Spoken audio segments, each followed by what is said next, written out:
Hello, everyone. We are live. Who all is here? Got Unfinished Project. Got Dan E. Boyd. LP94 Lars. Unfinished Projects is RIP Dinky. Yes, if you saw the thumbnail, we've got the Wagon Queen family truckster from National Lampoon's Vacation. The scene is in St. Louis, just 2 miles 2-hour drive north of where the No Name Nationals are held. And if you note, there's a bumper sticker on the truckster too. So anyway, on the very corner where the dinky crime occurred. One-Eyed Cat says, Fridays are so cool. Thank you. It's because all of you guys make it cool. Bobby Frizzell is watching from the shop tonight. Unfinished Project is reminding about the fiberglass bumper for the 853rd time. Matthew says, hello, everyone. Hello, Matthew. Glad you made an account so you can join us tonight. Looks like you're either pretty new to YouTube or got your new account.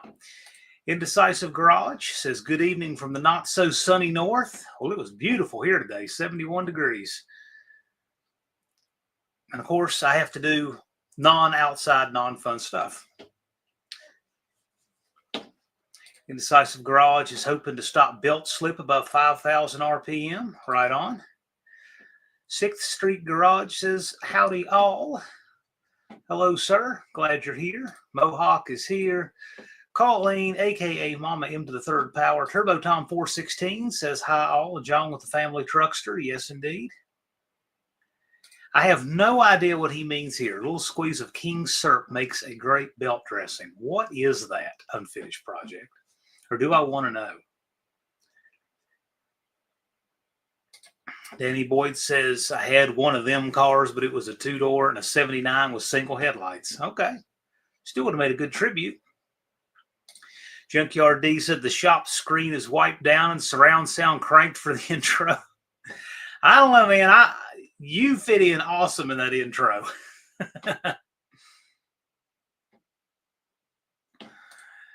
Rizal says, put a toothed belt onto it. They won't slip. Well, of course a toothed belt won't slip. Didn't that also create a problem if you have a backfire, though?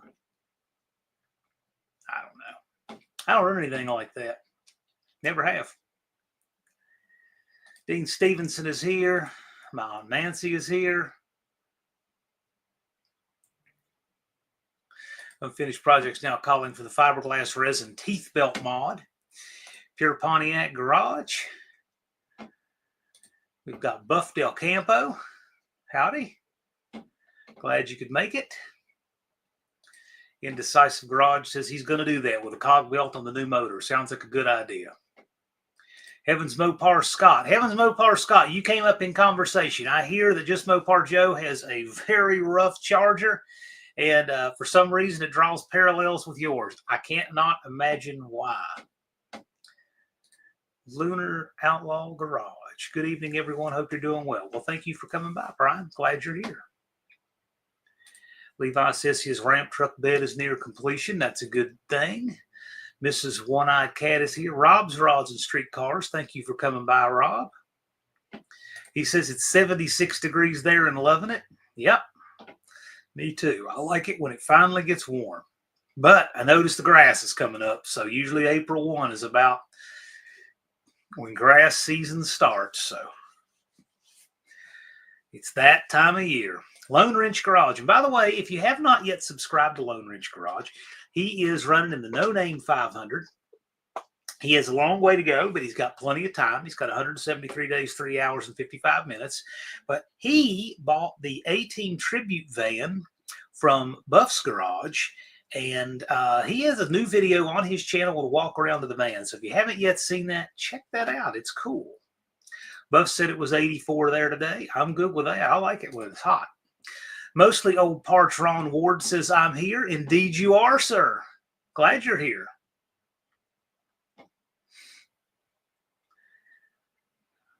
Unfinished Project says Dr. Go. Yeah, there's Dr. Go. He's here. His mangled up duster in the thumbnail.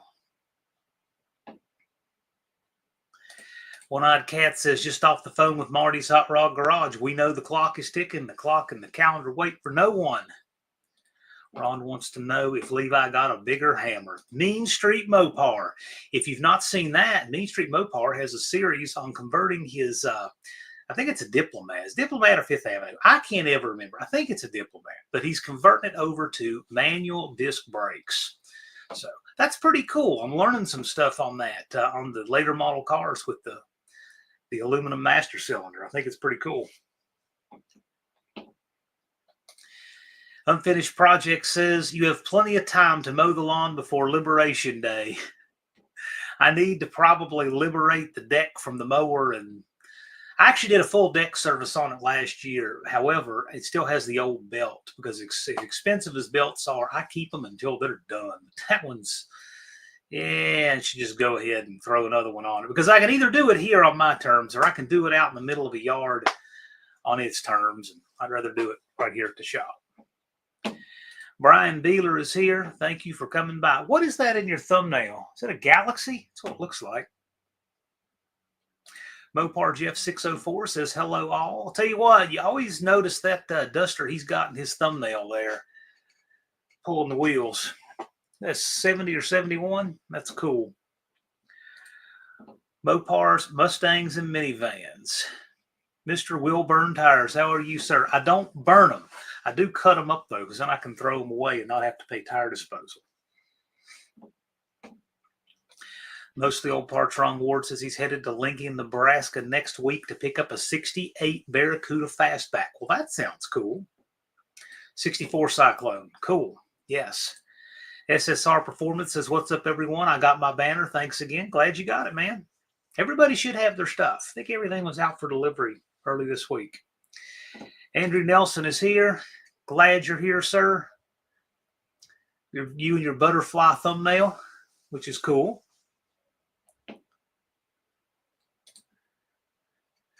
Levi says he burnt the candle on both ends and in multitasking 6 projects that have little projects within them. We can't actually multitask. What we can do is just start and stop a bunch of stuff, you know, consecutively. That's actually what multitasking is. We can't actually multitask.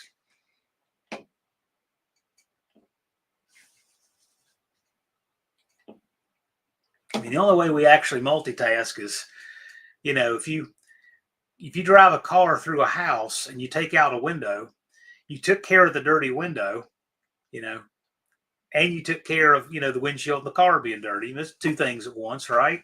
And there's sometimes you can do 2 things at once, but not at the same time and not very well. And certainly not thinking about it. Danny Boyd says, light yellow car. I love a light yellow car. My first car was light yellow. Unfinished Project says he multitasks, but he's also a ninja. He's also a warrior. He can do all kinds of things. I'm not entirely convinced Unfinished Project is human. I know a lot of people think he's a bot, but I think he's probably advanced AI. He's always showing off his AI skills. What we don't know is that he's the one writing the programs.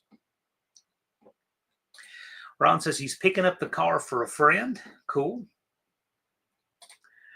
Look up 80 cars all for sale seems like multitasking. No, because you're looking up one car at a time and then presenting them consecutively. But he does a good job with that. Beeler, I enjoy watching the roundup. To me, it's just entertaining. It's just cool. And to watch him dish on the finds, I really enjoy that one. Danny Boyd says, drive the car into the swimming pool to lubricate the pool pump. See, there you go. You're washing the car, lubricate the pump for the pool. Walking and chewing gum is multitasking. I'm not good at it. Yeah, and the thing is, that's 2 things you can do without having to dedicate hardly any brain power to either.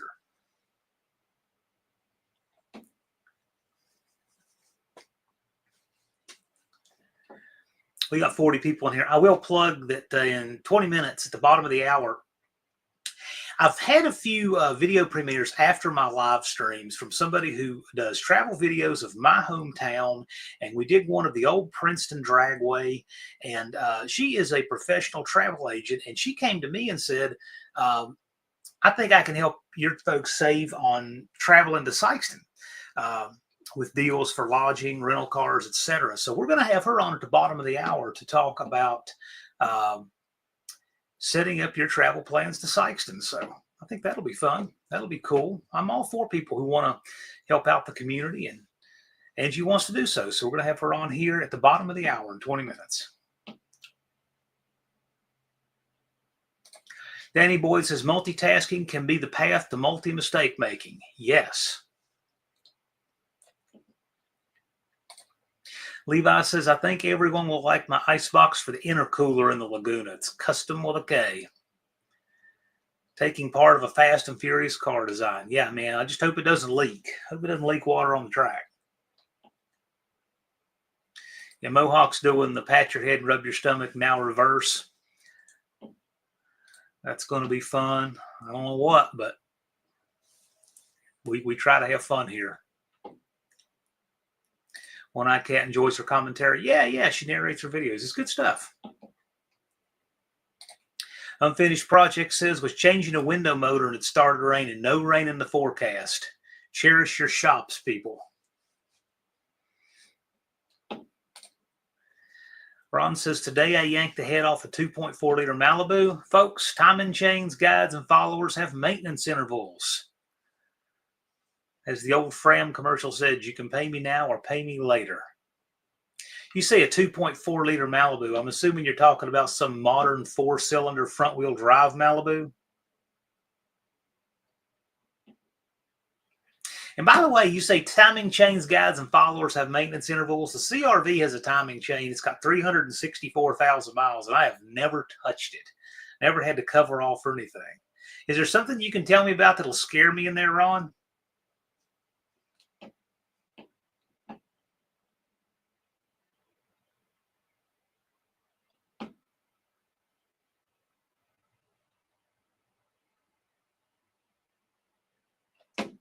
2012 Malibu. Yeah, see, when you said Malibu, first thing I think of is an actual Malibu, one of the old ones, one of those square ones that came out in the late 70s.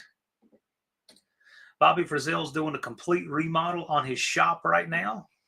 Right on. I'm glad. I need to roof the garage, and I'm hoping I can do that in the fall. I found some roof damage up there last weekend, and somebody took flashing and put down and then shingled over the flashing instead of actually fixing the wood in the roof. I have no idea what that is. I guess a limb hit it years ago, and somebody fixed it that way. I'd never seen it, but anyway, the storm uncovered it, so now I need to get up there and, oh boy. If I do it, I'll probably go live from the roof so that I can have 50 people tell me I don't know how to do a roof. Because, you know, it's the kind of thing you sign up for when you do a live doing something like that. Junkyard D. Remember, he had that dilemma of moving cars. Got 5 of the 6 cars moved last weekend. 1 clapped out Volare left to move. You know, when you say clapped out Volare, it's almost redundant because there are so few nice Volares. So, Lowry's Garage says hello. How you doing? Glad you're here. What year CRV? 2002.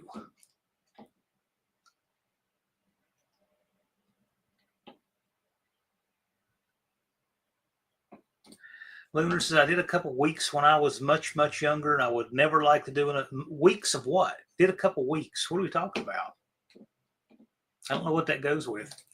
Ron says, Hondas are pretty much bulletproof, but when that chain leaves the chat, the valves will greet the valves like Mike Tyson. Oh, I'm sure valves and pistons will meet, but I just don't know, you know, I don't know if there's anything you're supposed to do with it or not. I have no idea. You'd be shocked how little I've done. I'm sure there are people that would say that I'm absolutely making it up when I say that car has the original water pump. That car has the original water pump. I've never put an alternator on it. I've replaced the caliper, 1 rear brake caliper. I've put rotors on it, rear wheel bearings, boots on the rear CV joints, 2 of them. So of all the CV joints, 2 of them have boots. All 8 are original. It would shock people how little has been done to that. 2 sets of plugs. And about a month ago, I put a coil pack on it. I've done Next to nothing. Oh, it still has all the original ball joints and tie rod ends. But it's got something making a little bit of noise in the left front, so I'm pretty sure that's going to change. It's due for inspection in July, so I need to get in there and figure that out. I might give suggestions thinking out loud. I think I got it, but I mean, you can put, if I go live, you can do what you say what you want in the chat. That's nothing wrong with that. I've roofed. It's like, to me, doing a roof is just like me painting a car. I've painted a whole car worth of panels on different cars, right? So yeah, I've painted a whole car worth of stuff, but never one whole paint job. And a roof's the same way. I've never done an entire roof, but I've done enough roof repair on this roof and that roof and shingles and paper and all that and wood and trusses and everything else. I've done a whole roof worth of work, just not on one. But this one's an easy one. It's like a little 412 pitch, and it's not even a story off the ground on one side. I don't think it'll be bad at all. It'll be all right. I'll get it done. I've actually figured out I can do it for right around, well, actually, I can tell you better than that. I actually did a price on it. It's going to cost me $1,382.50. Plus stuff I'm forgetting about, so we'll call it $1,500. You can have 50 people tell you not to fall off the roof, right? Well, I mean, here I could fall off the roof and nobody would know it until I didn't go live on a Friday. So,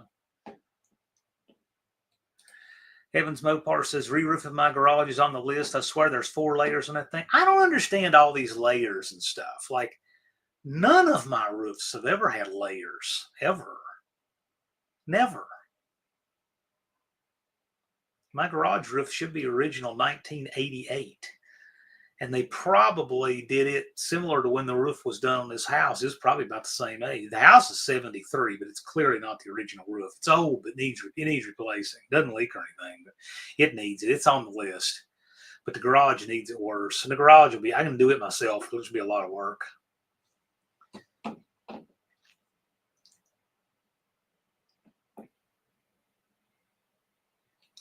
Junkyard D said, maybe I should restate. It's the most clapped out of the 3 Valaris has to be moved.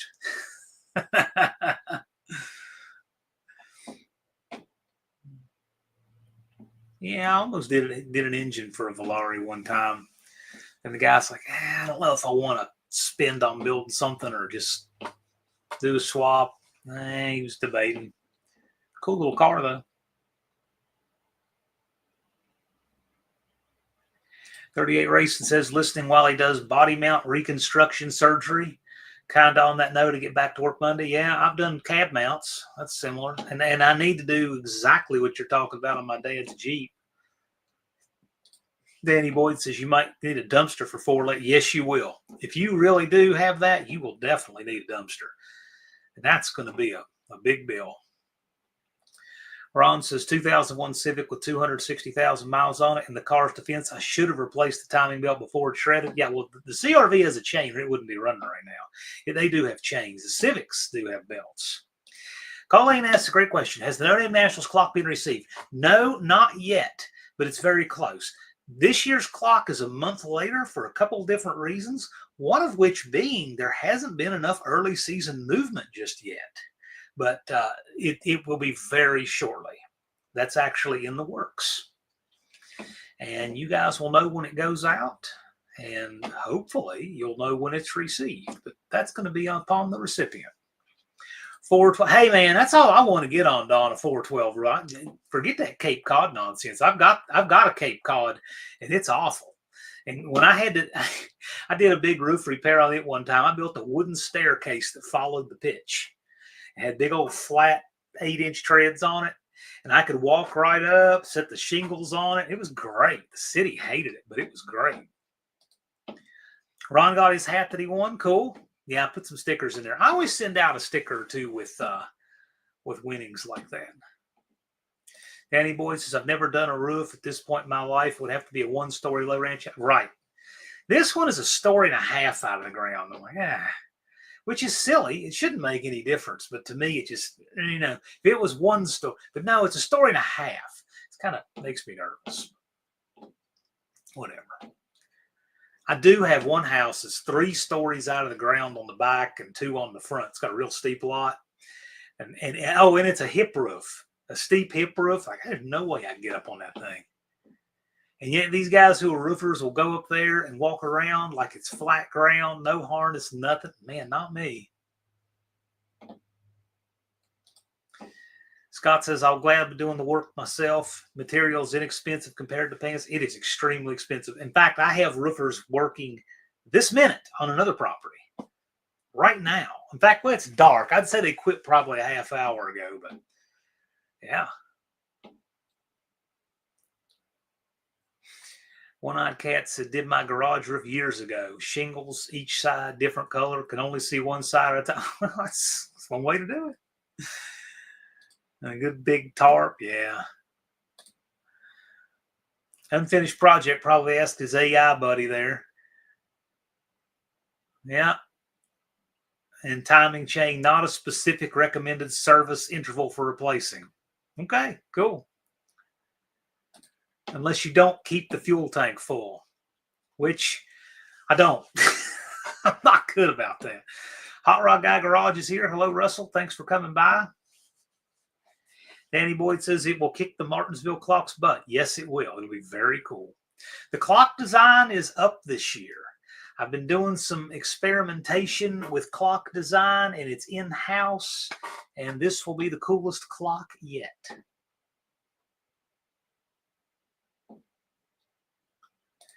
Lunar Outlaw Garage says, did you get your car, buddy? He's asking Unfinished Project 1. I will say there is a link below for folks in the No Name Nationals community to use. 5% off if you want to order one. It is in the description of this video. One-Eyed Cat says, I've never climbed past my porch roof. Heavens Mopar says, I found a nearby construction landfill that takes construction material for cheap, maybe $100 for all the shingles. Are you sure it's not just some guy's backyard and he's out of town? Are you sure that's what the deal is there? I mean, right, that's not even, I don't even think that's a deal. I mean, here, I want to say we're around $80 a ton on construction materials. So you could drop, at $80 a ton, you put in, 2,400 pounds of shingles for $100. Danny Boyd says, I could deal with 1.5 story. No, 1.5 is, that's not what I'm talking about. 1.5 story, if you're talking about a 1.5 story house, you're talking about a steep roof that has dormers. I'm talking it's like a 412 or 512, but it's a 1.5 story out of the ground. So you got extra to fall. And if I do it, what I'll do is I'll put walk boards across the outer edge out here. I don't need walk boards for the steepness of the roof. I just want them because I got this thing in my head. If I go to slide and there's nothing stopping me, I want that walk board there. I did the same thing on a little hip roof on my treehouse. Same thing. Worked just fine. Colleen got hers. She likes the car, buddy. Cool. One-Eyed Cat Dawn says, Wendy makes me fill up when I get down to a half a tank. Yeah, that's a prudent thing to do. I'm bad about letting it get low.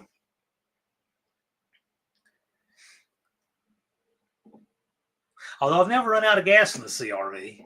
It gives you a lot of grace. Like, I'm talking 50 miles or better. So.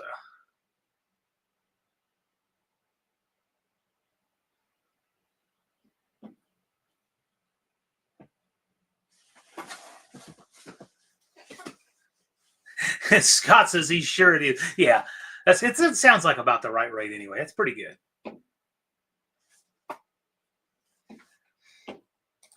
One-Eyed Cat says it's not the roof yet, but I need chimney work this summer. Yeah. Yeah, that's still roof work for the most part. Stopping in to hit the like button. Well, thank you, Stephen. Most Steel Parts says, what is a car, buddy? Well, Ron, I'll show you since you asked. Our friend Lunar makes these and sells them.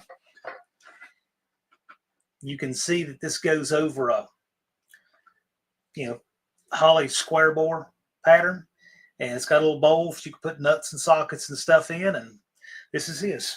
And he makes them. They're made in America. He sells them. If you're interested, there's a link down below. And ever so many he sells, we can give one away on here.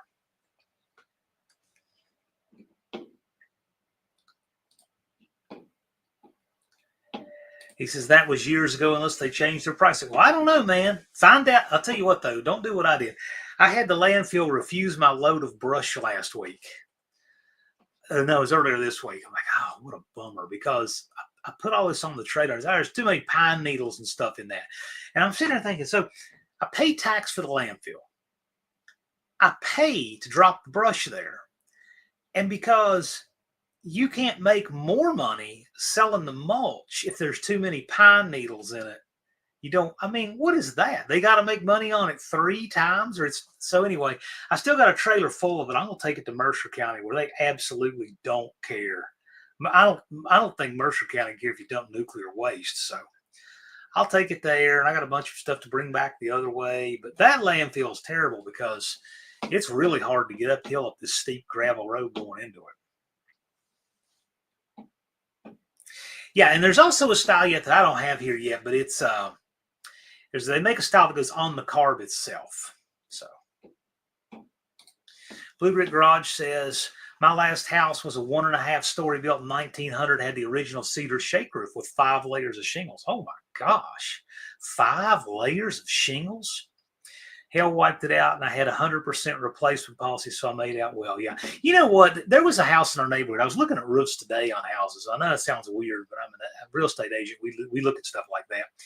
There was a little house in our neighborhood. It was a little 1.5 with 2 dormers, and it had a standing seam metal roof, and those people took it off and put a shingle roof on it. I'm like, why in the world? That roof that was on it was 100 years old. That roof would have outlasted them if they would have just, cleaned and coated it. Ron says, interesting. Will the carb buddy work as a carb stand and clear the linkage and accelerator pumps on a Holley 4150, 4160? Work as a carb stand? I don't have any idea, man. You can go look at his. There's a link down below if you want to look at the website. But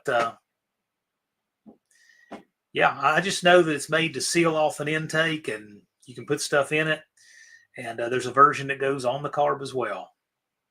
The only way I could think of it working as a carb stand really is if it was upside down.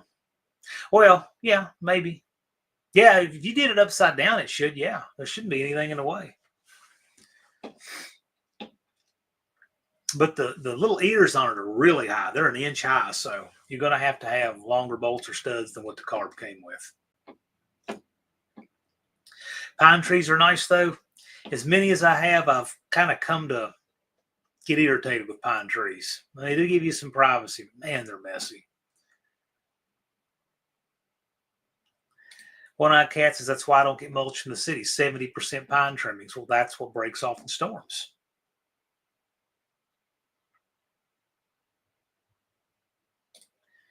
Unfinished Project says, I've received it. I'll do a video. Super busy. I haven't even had time to open my package from 16768 Wicker Boulevard. What? You didn't get a package from there? Is he really using return address labels that old? That address is at least 7 or 8 years old.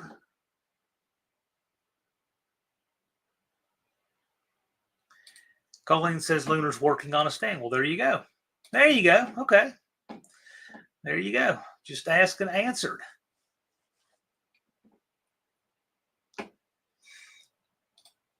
Yeah. Yeah. Coke's at 141 Harding now in Lowell, Indiana. I think that Wicker Boulevard is an ancient address, I think, for the shop. All right, it is the bottom of the hour, and as I said, we got a special guest on tonight. We have. Hi. Hello. Can everybody hear me? I can hear you fine. Woohoo! Having fun yet? Loads of fun. I have no clue what I'm doing, so we'll see how this goes. So if you guys have watched any of her videos, this is Angie. She narrates these tour videos of our hometown of Bluefield and Princeton areas. And she is a professional travel agent and said, hey, I think I can help put together some deals and help with travel plans for the folks going to the No Name Nationals, because I told her that you guys come from all over the country and Canada and maybe some other places too. So why don't you tell them what you've been looking at and working on for people looking to travel to Sykeston area in September? Well, I have some discount rates for hotels. I have a variety of hotels.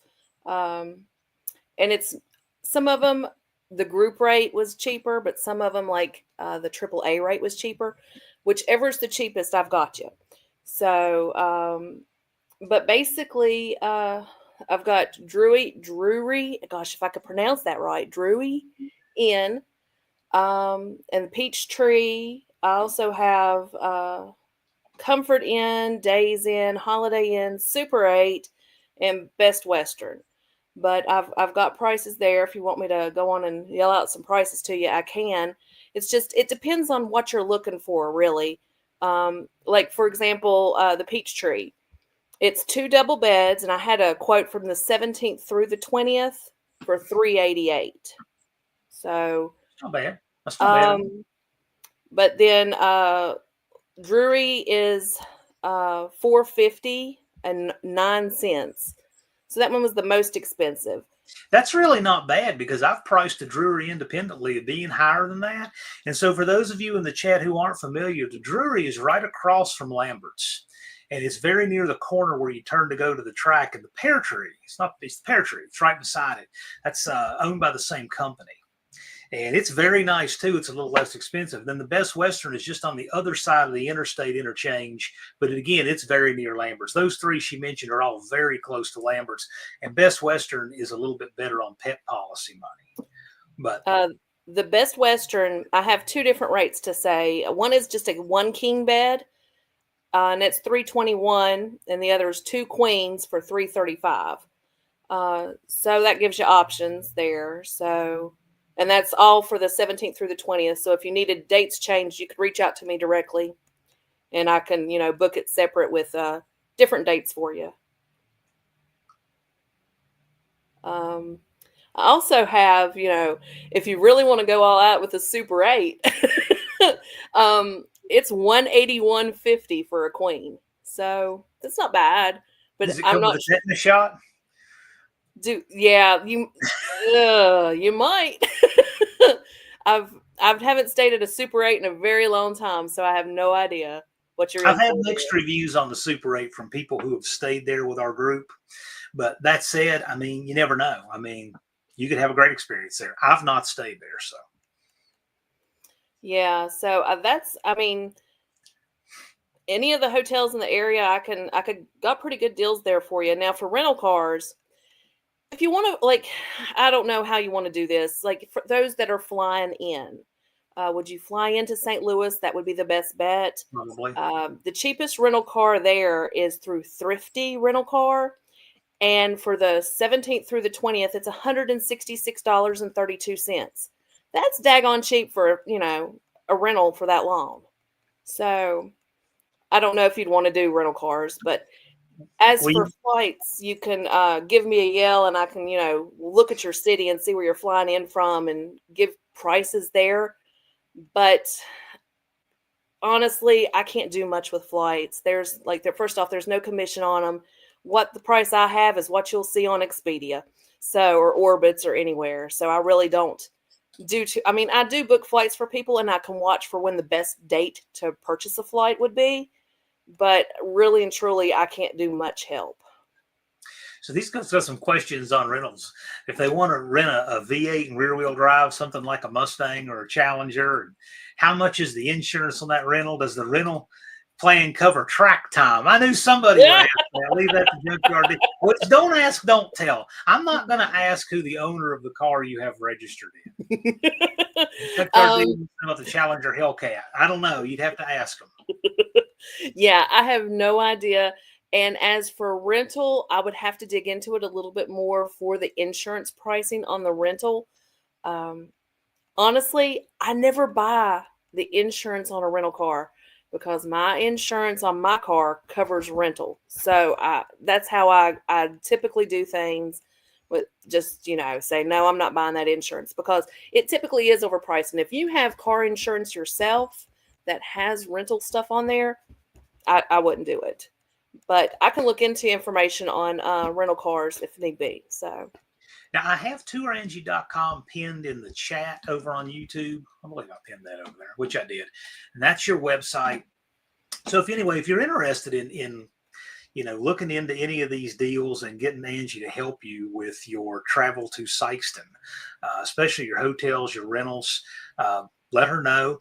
I like to plug people who want to help our community, and we got lots of people who do. Every year it tends to grow. This event attracts more and more interest of our vendors, and I think it's cool. So anyway, I'm glad she wants to help us out. She reached out to me with it, and I like having a real person in America who you can actually talk with to handle things like this. yeah.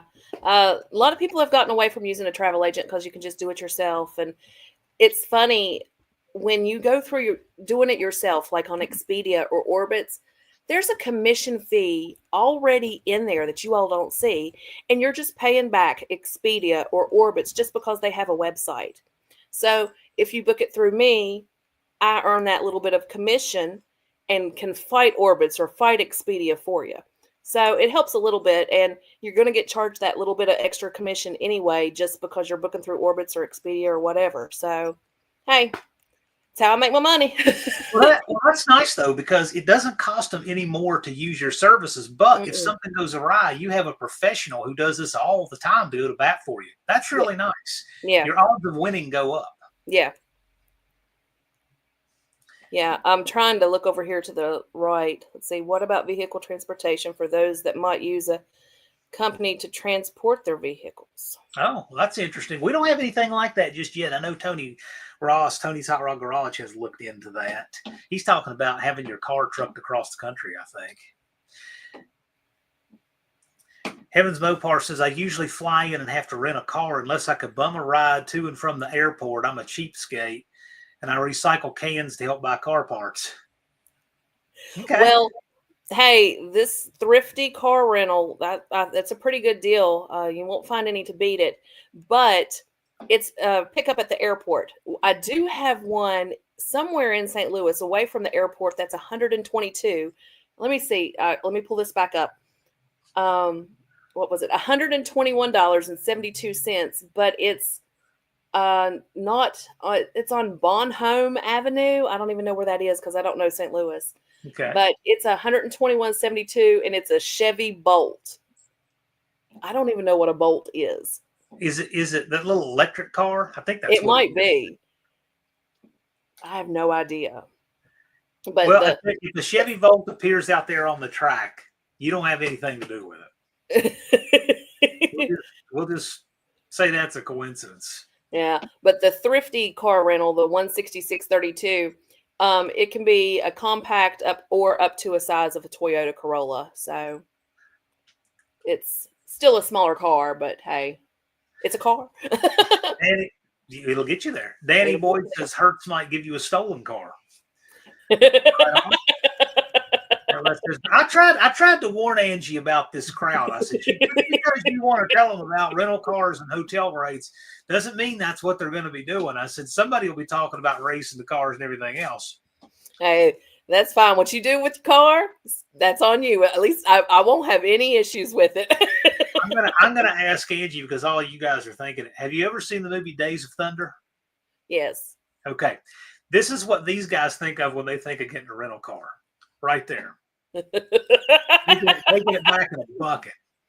Well, as long as you're racing it down the streets and you don't damage it before you go to that dinner. I think that's where that was, where they were racing on the streets before they were meeting somebody for dinner. Yes. Okay. Exactly. Yeah. So just don't bump in the fenders or anything. Well, that takes all the fun out of it. Big 402 says the Bolt is hybrid. I think he means the Volt is electric. Okay, so they're two different cars. There's a Bolt and a Volt. One's a hybrid, one's electric. Okay, well, I had no idea. Good to know. Good to know. Stephen knows things. I'll tell you, anytime you want to know something in this community, you reach into it, and man, they know stuff. It's like that was Angie's father's car that I put up on the screen, and we all, as a community, figured out that it was a '55 Oldsmobile '88. Yeah, thanks for that, because I had been wondering what it was. Now you know. Yeah, now I know. Oh, I see the comment there that think that it's in Clayton, Missouri, that cheap car rental. Yeah, Clayton, Missouri. So 10 miles from Lambert International in St. Louis. So, And hey, there you go. He's from St. Louis, so he would know. Okay, very good, very good. Slant Daily says, "What's up, suckers?" Let's see. I really don't. Oh, I do have one other thing. So I don't have any deals right now to talk about campers.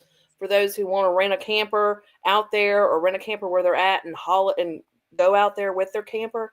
But I'm looking into something. I found I can get affiliated, and I found that out with them like an hour ago. So I can maybe come up with a deal through RV Rentals or Outdoorsy. Cool. I'm going to start looking into that now. So maybe by next week I'll know something. If I do, I'll let John know. Right on. But it would basically be, maybe I can have a deal put in there for you if you want to do a camper kind of thing. So that's something I'll have more info on hopefully next week. That's cool. And so for those of you just joining us, I try to repeat this a couple of times because we tend to have 4 shifts come through the live. This is Angie of tourangie.com. She's a professional travel agent, and she is here to tell us about travel deals that she has for people going to Sykeston for the No Name Nationals. And she reached out to me and says, "Hey, you got a good group here of people who travel from everywhere.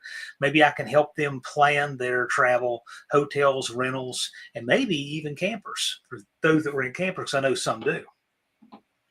Yep. So you can email me at info@tourangie.com. Tourangie.com is my website. I'm on Facebook, YouTube, everywhere. So, just give me a yell if you have any questions or want something specific, different than what I've talked about already. All I did with the hotels right now was break it from the 17th through the 20th. And yeah.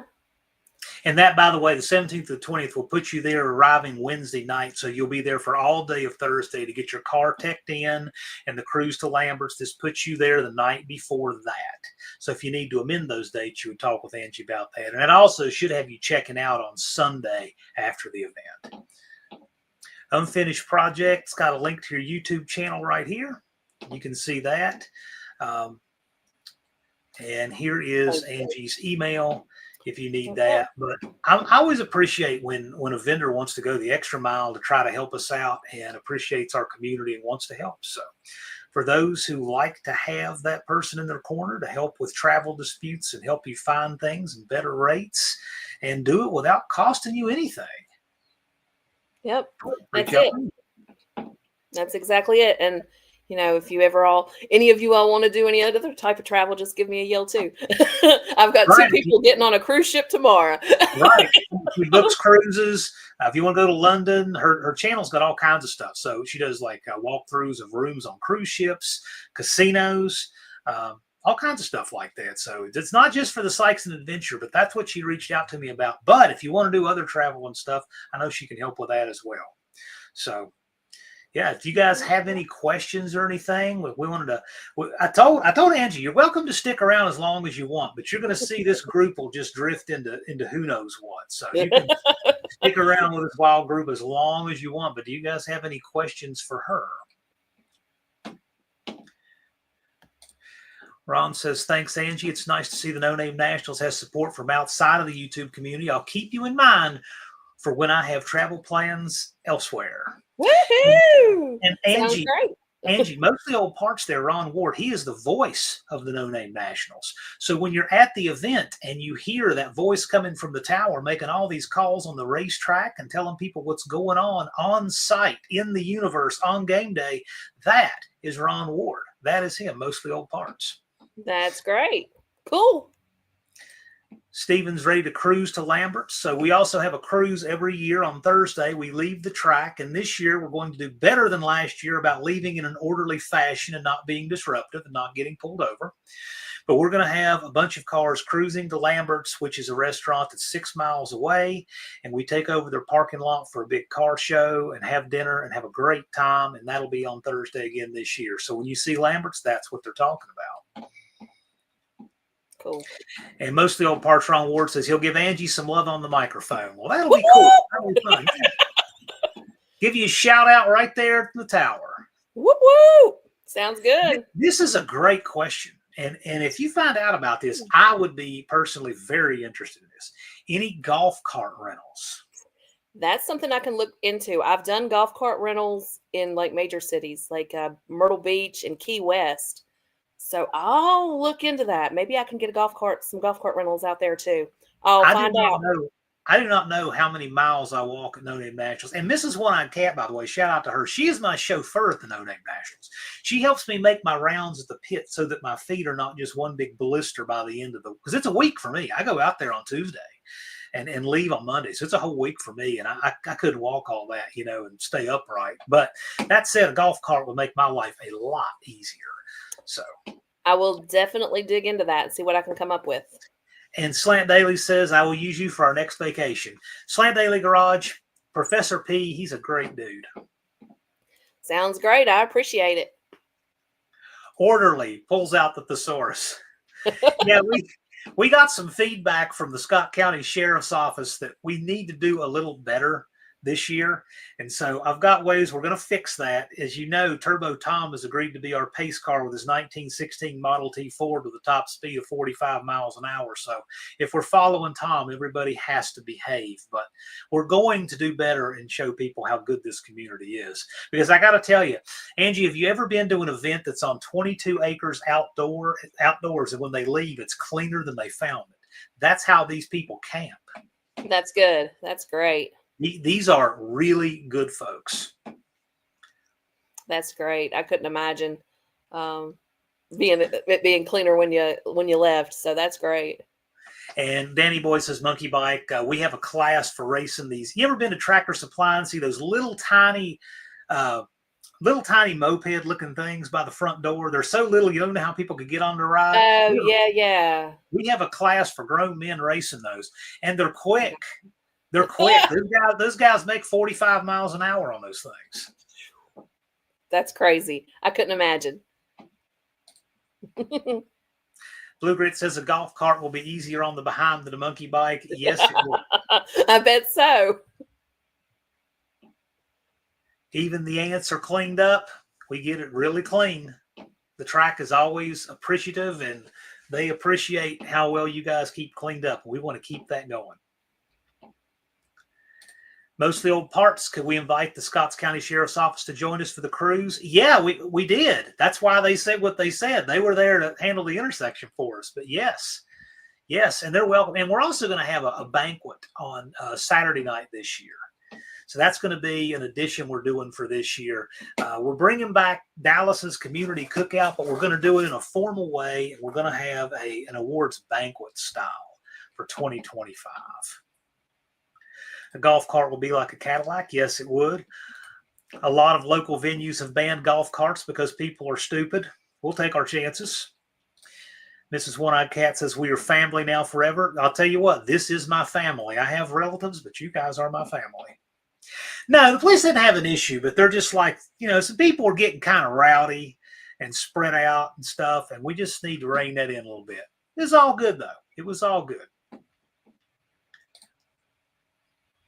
No, all is good, Scott. Don't worry about it. There's a lot of other things, all other fish we need to fry. Why not challenge the sheriff's office to a race or two? If they have 500 subs and they want to register, they're welcome to do so. Ron says, banquet, you've been here for hours. Now go home. Ron is going to be so busy having brewskis and eating grilled meat. He'll be having a great time.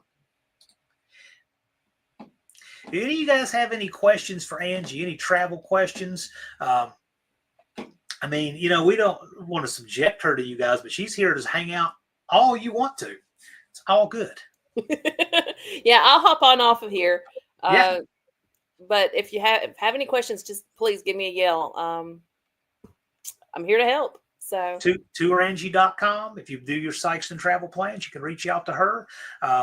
We don't get any kickback out of this at all. As you guys know, I don't take anything from this event. I just like to, help people who want to do something for our community, and she does. So it's cool, and I appreciate it. Unfinished Project put up the link to tourangie.com. You can get her contact info there, and you can reach out there if you like.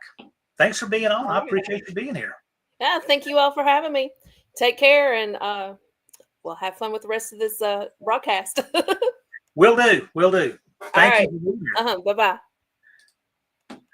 Cope asks, why do you need to talk to the sheriff? Well, so we give them a heads up that the cruise is going to happen. And they can run interference at that one intersection that would spread us out. So they're going to do that again this year. The problem last year is that people were running. We had as many people running ahead to film as we had actually in the cruise. So what I'm going to do this year is I'm going to have a pace car. Turbo Tom's agreed to be our pace car. So we're going to have a 1916 Model T Ford, making sure that people stay together behind it. I'm going to have some designated people on the route filming, so that people can use any part of that footage they want for the purposes of their video if they want to get them cruising it. But that way, we only have a few people filming, and everybody in the cruise makes a much better show that way. We'll get to the restaurant together. But it's a nice heads up to give the sheriff's office a heads up. And the other thing, too, is that then they're not nearly as likely to want to persecute people for cars that are loud and things like that. So it is good. They appreciate me reaching out proactively for that kind of thing. Gives us a better experience. Cope says, Angie gives you an envelope. Nope, not at all. I've never pocketed a cent from this event. I have not. Where's the party, officer? Well, the party on Thursday is at 389 Sandywood Road, and then it moves over to Lambert's, and then it comes back. Put a police decal on that 1916. Talk to Tom. Unfinished Project puts up the link for Vintage Adventurer Drives. He's got 453 subs running first in the No Name 500. And probably here in the next week or so, we're going to be having a live stream with him and celebrate getting 500 together. So do check out his channel. He just completed a 4-speed swap. Who doesn't want to see that? We've got Jack Stands and Cinder Blocks. Howdy. Thanks for joining us. Dougster Wolverine Garage. Dust Devil Garage Brian, howdy. How long should you figure for everyone to file into the parking lot? We should run a lottery. No, because we don't want people hurrying to do it. Take your time. Golly. Is Barkley entered? Not yet. Unfinished Project puts up the link for Stinger Salvage. He's running second in the No Name 500. 338 subs. Check him out. He's out of North Carolina, I believe. And 318 subs, a number we like, for Mean Street Mopar. He's doing his manual disc brake conversion on the Diplomat. If you haven't seen that, that's actually a good series. I've learned some stuff that I did not know about swapping out, doing a manual brake conversion on one of those later model 80s Mopars.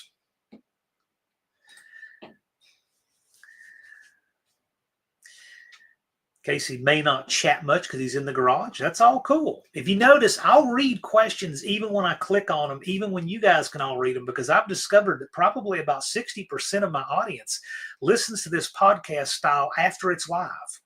So I need to make it to where it's audio friendly, even if you can't see. Not to mention our people who are visually impaired. Turbo Tom says, my dad was captain of the Tiffin Police Department. That's cool. In Unfinished Projects is 110 subs for Indecisive Garage, Tim Jacobson. He is in the No Name 500. He's got 390 subs to go, so you guys check him out. We want to see him there. Got a cool, fast Ford truck. It's a Lightning clone. He runs Cope's very first E4OD trans brake in that truck. Slant Daily Garage says, Dust Devil, your engine is done. Video going up tomorrow. That is going to be something worth checking out.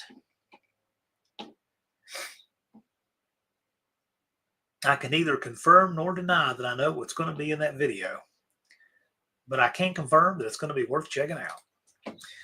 Mrs. One-Eyed Cat say he's going to be the pace car, needs some lights on top. Have to get us there. That will be cool. Yeah, oh yeah, I agree. Going to be very cool.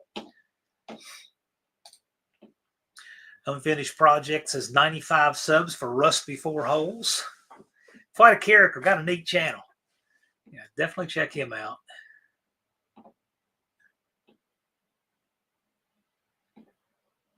Heavens Mopar says, I'm listening at work and can't always read the comments. Understandable. But for those who can, it's good to be able to read them. I like being able to highlight comments like this too. I had a hard time doing that on my last machine. It just overloaded it and it crapped out. Unfinished Project says 58 subs for Lone Wrench Garage. And again, I'll mention for folks coming in here on second shift, he bought Buff's Garage A-Team tribute van, and he's got a walk around and video of that. 6th Street Garages, did you do a live stream this Wednesday? I don't think I did. I was live last Wednesday for an hour, I think. No, it would have been Tuesday because premiering that Rock, West Virginia video that mentioned my family in it. So I went live for an hour before that to drive people to the premiere. But no, I was not live this Wednesday. And neither was Dallas nor Professor P.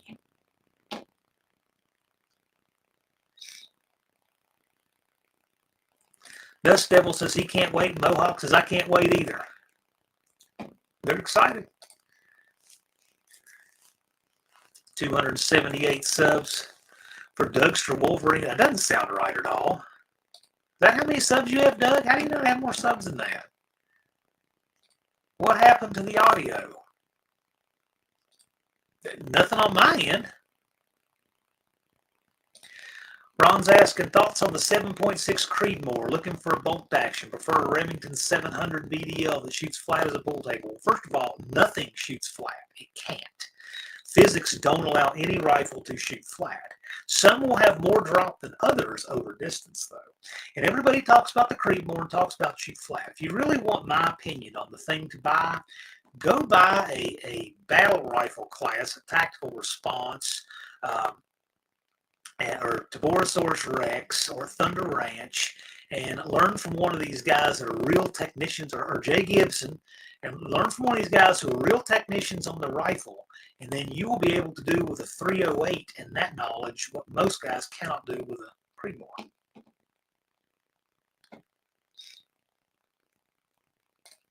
But as for me, I'm a 308 Winchester guy.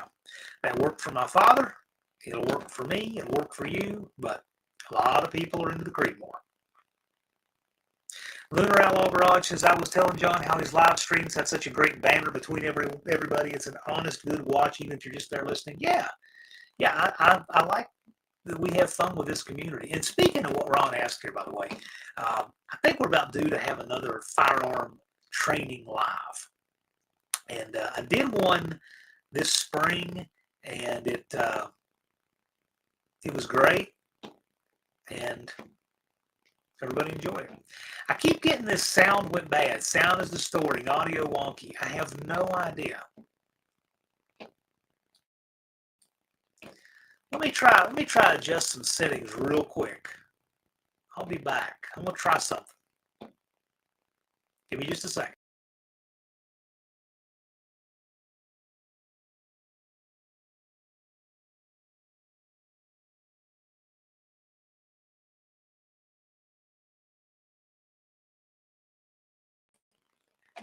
Is that any better?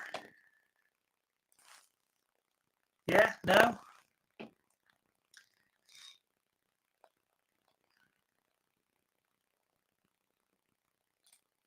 There is, but you need to fill out your own dope card.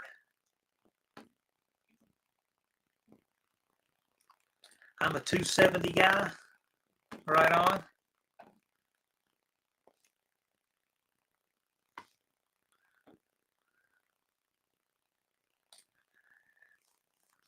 Can't escape physics? No, you cannot. I sound like an old distorted 6x9 speaker. Sound is really bad. Nothing better. Oh, man.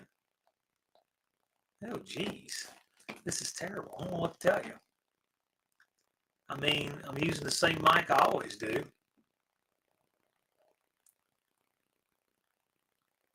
I don't know what to do short of ending the stream. Well, let me know if it continues to suck, we may just wrap up early. I can try unplugging it. I will try that. Give me a minute. Give me one more chance. If it's still going to be bad, we'll can it. Just give me just a minute. Let me try something.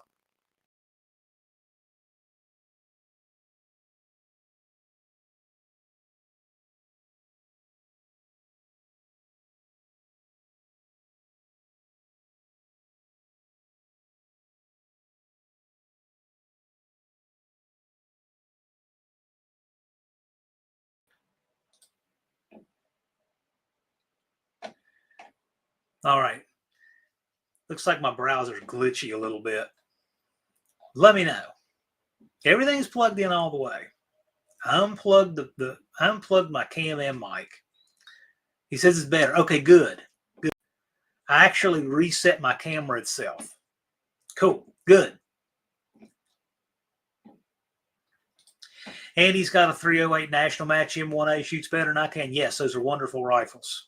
My father carried the military equivalent of that in Vietnam. M14. 7.62 by 51 for the win. Yeah, I love it. I mean, a lot of people like the Creed more, but here's the thing. This is the thing that I get that I find very interesting. And I'm not picking on anybody, even though one person from our community has been making videos about this for weeks now. When I see people talking about knockdown power from bullets and slugs and all this, I'm like, you've never had any training. Shot placement beats knockdown power every time. But that's it. I think it's all interesting. I mean, I love ballistics. I think it's great. In fact, when I've taught rifle, I've taught about maximum ordnance and how the round drops to the end and how you got your second intersection and the whole thing. We get all into that. And we can do that sometime on a firearm training live. We'll do that probably on the next one if somebody wants it. I've got awesome sound. Well, good. Well, now I know what the hack is. If it goes bad, I need to unplug and literally reset that camera up there. Cool. Much better. Indeed. Good deal. That's better. I like the black screen. Yes, that makes it even better. Yeah, doing this and getting rid of the picture makes it even better, right, JB?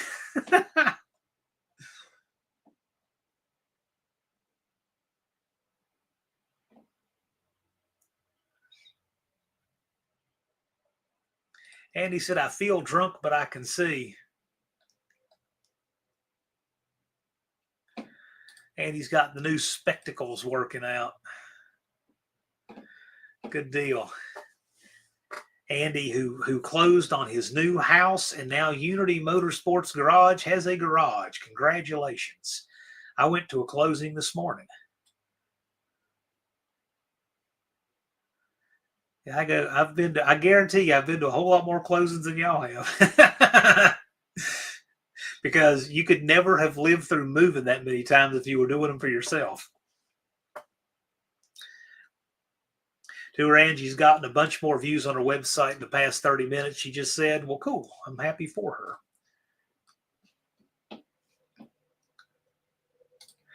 Most of the old parts is I have days where I'm looking for my glasses and don't realize I'm already wearing them. I did something like that here this past week, and I can't think what it was. I was looking for something that I had, like looking for something that was in my pocket or something, trying to go out the door. I can't remember what it was. I do stuff like that occasionally. Keeps you humble, right? Jack Stands the Cinder Block says it takes a few days to get used to new glasses. Perhaps. I've never worn glasses before. I can still pass my DMV vision test. And I had to do it last year, which I calculated out. I can get now all the way with a mail-in, unless the Virginia law changes on license renewal. I can get to a mail-in renewal, and then you can only do one mail-in renewal before you have to go for vision test. So I can get till I'm 61 years old now before I actually have to submit to a vision test. I had some things in mind for how in the world I'm ever going to pass that, because I didn't think I could, but I did. It was good. Everything was good. I think what happened was it got me worried about my vision test. Is one time they had it on a different setting. Like they have a day and a nighttime setting, and I think they messed up the test, and it had me worried that it was that hard to see. Because I never had that problem before, but the last one I kept having that problem, and I think it was they had something messed up literally with their testing machine. Because this last time I went in, it was fine. I just zipped off the 2 lines and done. But the time before that, I couldn't see. I don't know why. So I'm sure my vision didn't get better in like 15 years. So I don't know.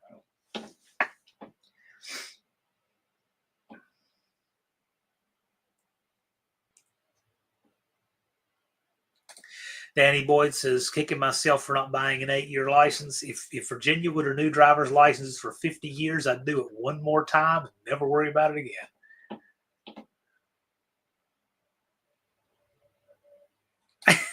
Ron says, if a magnifying sheet winds up on the windshield of your van at No Name Nationals, it wasn't me. Yeah, that'd be the only way I'd see the end of the track. Bluebird says, I have contact lenses in 2 different strength cheaters, one for 10 foot and one for 18 inches. My mom tried for a while the distance and the close-up contact. And she had hard contact lenses and was told because she had hard contact lenses, she couldn't go to soft. And then later on, they changed and said, no, you can go to soft lenses. So she went to soft lenses after that, and it was much better.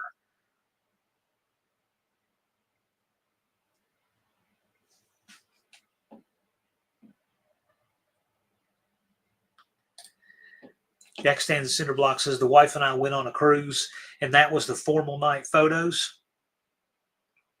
Cool. I would like to go on a cruise. I've never been on one. I might not like to go on a cruise. I don't know. I've never been on one. It might be something I wouldn't enjoy at all, but I don't know. Never tried it. And the only thing that kind of holds me back is if I did it, I would have to get my aunt to babysit Jethro, because you can't just take him on a cruise. That would be so much easier if they let me. But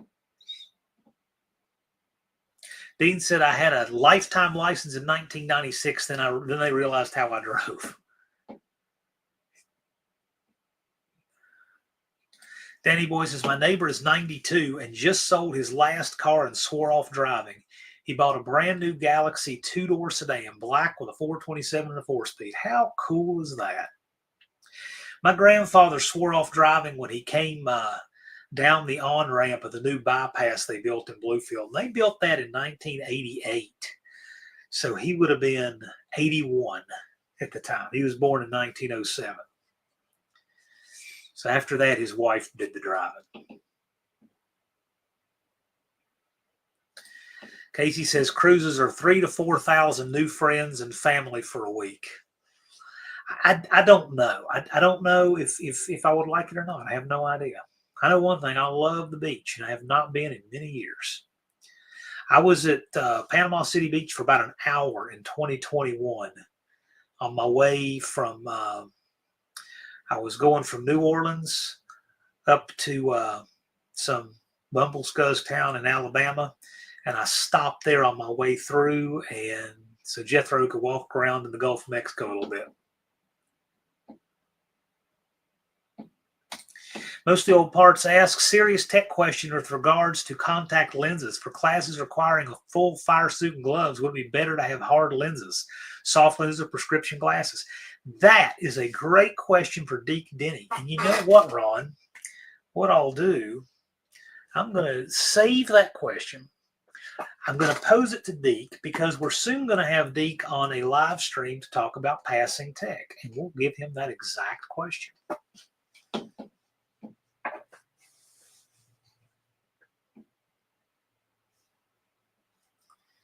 Brazil's interested in the Friday night cruise in. Okay.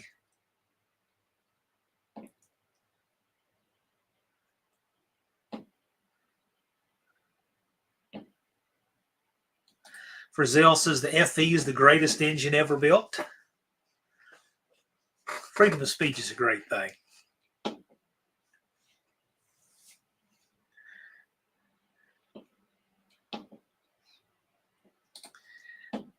Why do you call that the ugly puppy? I think that puppy is adorable.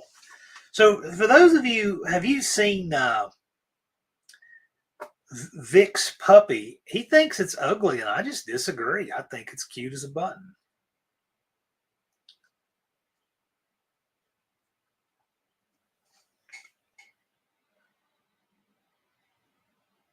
It just looks like a little pit bull to me. I think it's adorable.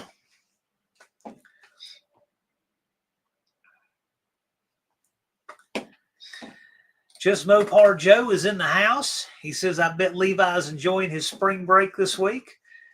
Well, he's healing up from getting pinched because he didn't wear green on the 17th like you told him, Joe.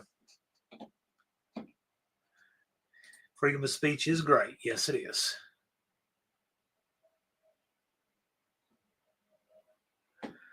T wakes up when Joe comes in the house. I'd like to see a match between those two. Who here would like to see Joe versus T at the No Name Nationals?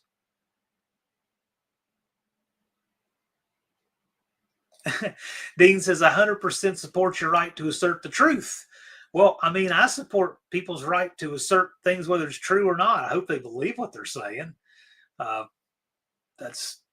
We don't want anybody else deciding what is truth and what isn't, right? We want to decide for ourselves. Yeah, that's what I think. I think that puppy's cool. It's cute. Yep, Joe's in the house. Joe likes to come in with his elbow from the top rope about halftime. Always glad to have him.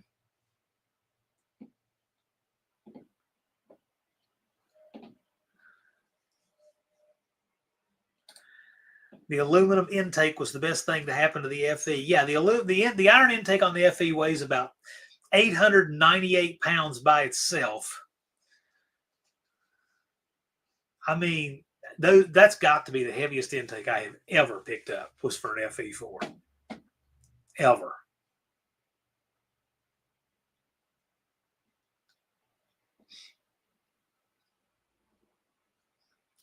That is going to be a great dog. Take good care of her. I love pit bulls. They're wonderful dogs. I'm okay with a Creedmoor. Do a Creedmoor if you want, but I'm telling you, you cannot buy your way to any amount of skill. That's what I'm saying.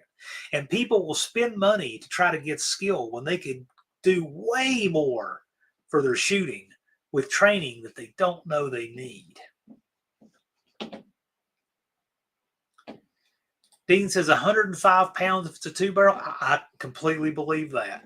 Completely believe that. Joe says he's got an old beater truck to go ghost hunting sometime.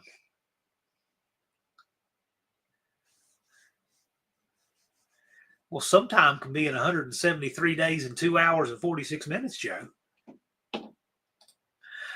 Ron says, I've been wrenching on cars since the early 80s. Why is it Ford bolts everything to the intake manifold? I have no idea. Or he says the water pump. I knew what you know what, when you said that, I knew what you meant, Ron.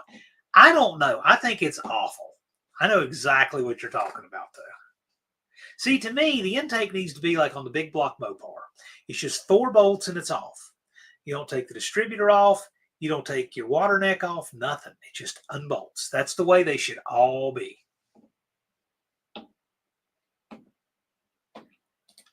Jack stands in cinder block said they incorporate half the head into the intake and make it out of case. That is the dumbest thing ever.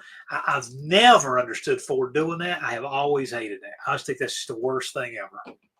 But they do. You're right. Evans Mopar says the original 440 cast iron 6-pack intake will make it. Oh, I bet it will. Yeah, I bet that's heavy, but I've never picked one of those up. So, but you're right. I bet that one is super heavy. The FE intake is 80 pounds for real. Dean said 105 for the 2-barrel. I don't doubt it. I don't doubt it. And 80, yeah, there's a lot more too. So, yeah, that's the weight range that thing is in. I got a boat anchor of a small block Mopar. I got an LD 340 over there, and I bet it's 50. It's a lightweight compared to what y'all are talking about. Blue Grit says 3D print the FE intake. Yeah, you could do that. You could do that. Old McDonald says they bolted everything on the manifold because there's no room in the engine compartment. Yeah. Yeah, they put those shock towers. I've just never liked Ford engineering. I read, though, that Henry Ford did not like engineers. He always thought they were just kind of overpaid, and he didn't like the academic people like that at all, so he never wanted to pay them. And I think it showed in his cars. And Chrysler had vastly better engineering during those times. Get mad if you want Ford, people. Yes, you can make Fords fast. Absolutely you can. But I don't think there's any doubt Chrysler was better on the engineering.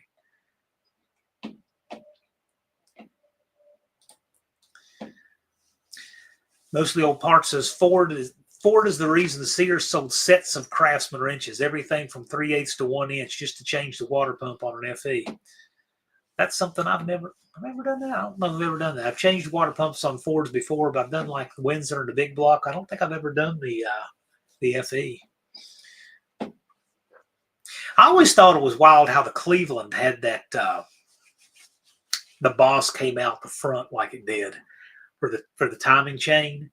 See, a small block Mopar and big block Mopar, they're just dead flat on the front.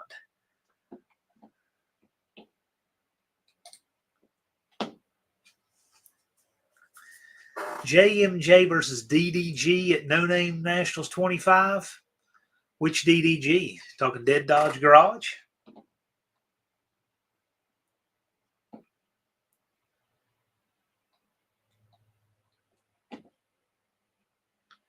I don't know. I know he's not registered yet.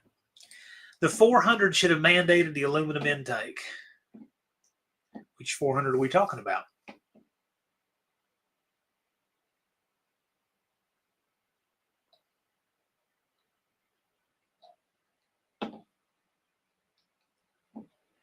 Henry Ford's favorite color was black. You could get the Model T in different colors. I think there was like a green and dark blue or something there, I think, at the end.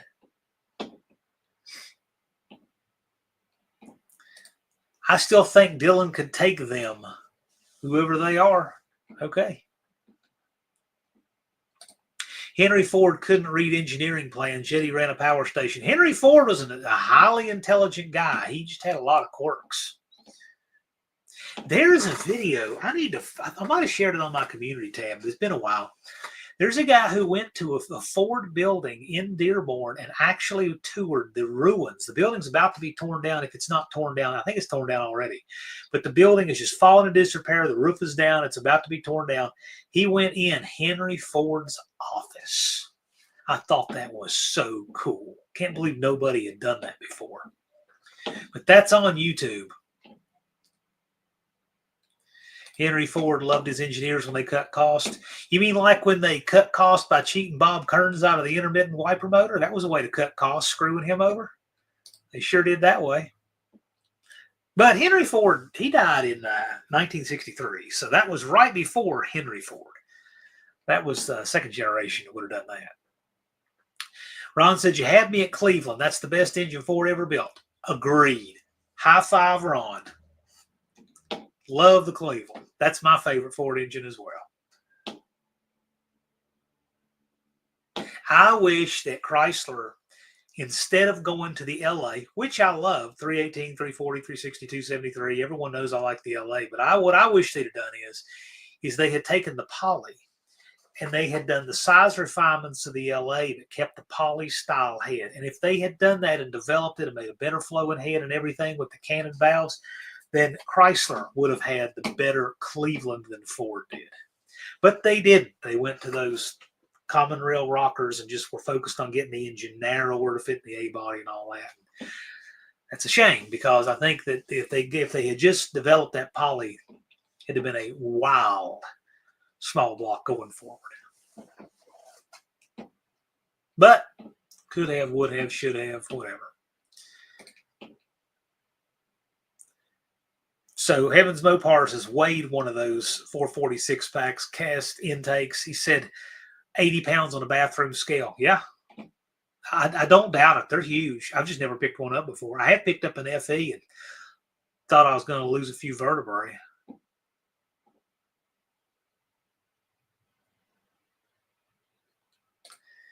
Casey says, I looked at a Ford with an FE. Price was almost my favorite price range. When I saw it with the intake and realized it was an FE, I turned down a free truck. I wouldn't turn it down. I've always, for nostalgia reasons, I've always kind of liked the 390. No FE fan, but I've always just kind of liked that engine for some reason. Danny Boyd says, I hear an A320 out there descending into the pattern. Talking about an Airbus, I'm assuming? Because I don't think it was made a Chrysler transmission. It was an A320 and A230, but I think you're talking about an Airbus. Most Model Ts were Brewster green. It's almost like, yeah, see, I knew they made a green one. Years ago, I found a Model T radiator at, I forgot I have a picture of that. I forgot I can actually show it to y'all. I took a picture of it a few days ago. From a good friend, Lars, but y'all can enjoy it as well. So I was at the swap meet at Dublin, Virginia. And this is in my father's room that we called the museum. I found this for $10. And it wasn't all that long ago. It was probably 10 years ago. My gosh, what's that worth just in scrap? But it was $10 for a wall hanger. The old guy said it leaks. I'm like, well, who cares? That's a cool wall hanger. That's a real Model T radiator. I think it's a 26 or 27. Yeah, I couldn't plunk down a $10 bill quick enough for that, so I gave it to him, and he polished it all up and had it on display. We call that his museum. It's got all kinds of cool stuff in it, so that's part of it.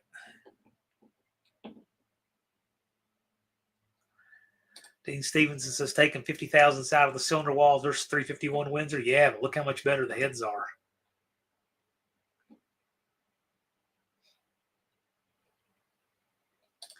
Joe says, that comes from a man who brought a 340 in for Christmas dinner. Now, you're conflating I brought a 904 in for Thanksgiving dinner, and I brought a 340 in for under the Christmas tree.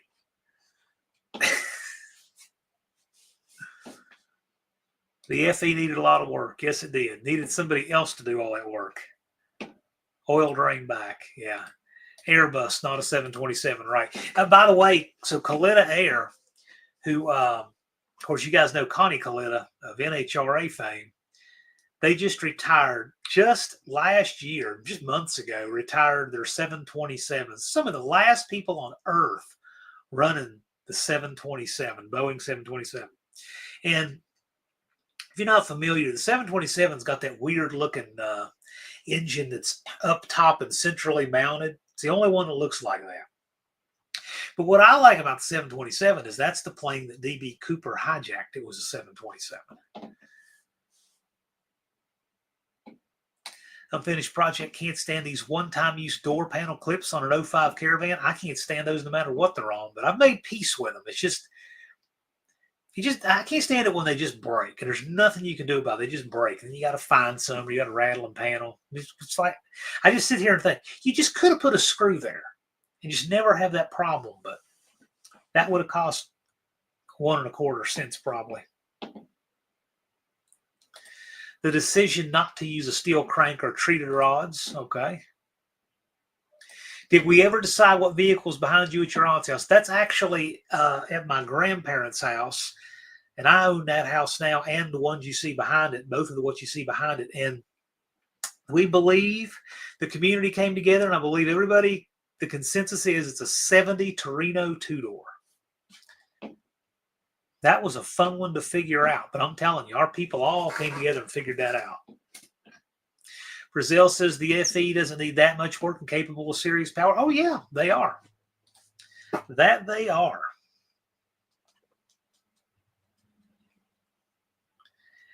Ron says that Levi fixed the grill in his truck. I got to say, I give this guy big style points. Whoever did this, I love that. That's great.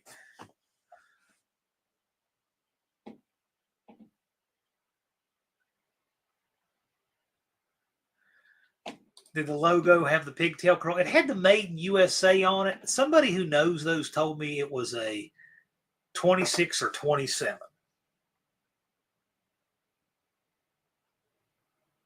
I'll go back and find that picture again.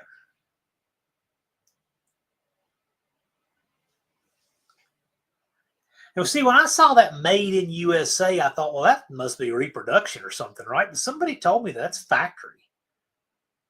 26 and 27 only, those 2 years. I don't know. Not a Ford guy. But I know one thing, there's more than that in scrap there, so no matter what, it was worth the money. But anyway, he hung it up on his wall and he enjoyed it. What do you guys know about it? D.B. Cooper chose the 727 for the rear stairs? Yes, he did. That was the reason he chose it. That was interesting. I think the D.B. Cooper was McCoy. That just seems to be the most logical thing. Yeah, but I thought that was interesting. Old McDonald said they never found D.B. Cooper or the money because they went through the engine. They did find part of the money. Part of the money they found on the ground, on the banks of the water near where he jumped. Part of the money was definitely found.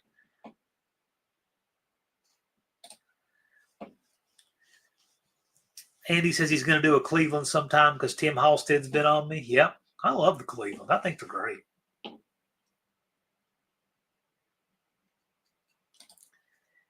Let me know what you know about that Mohawk. That's just what someone told me.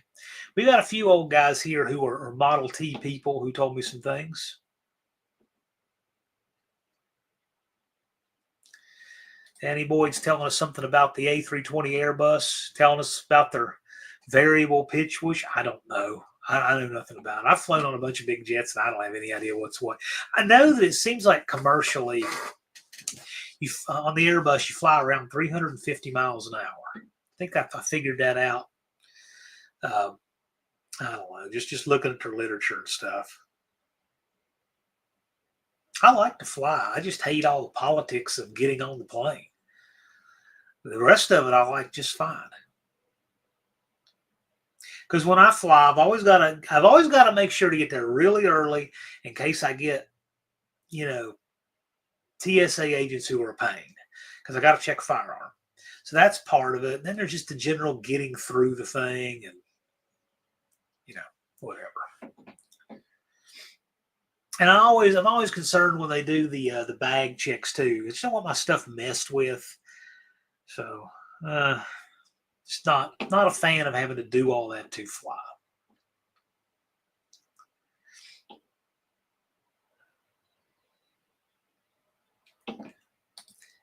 And he's got a roll. Hey man, thanks for stopping by. We appreciate you. Getting through security is awful. I'm always concerned to want to take my belt. You ever seen my belt? It's crazy. And I'm like, but without it, it's just, one time I made a belt out of paracord just because it would be easier to get on the plane.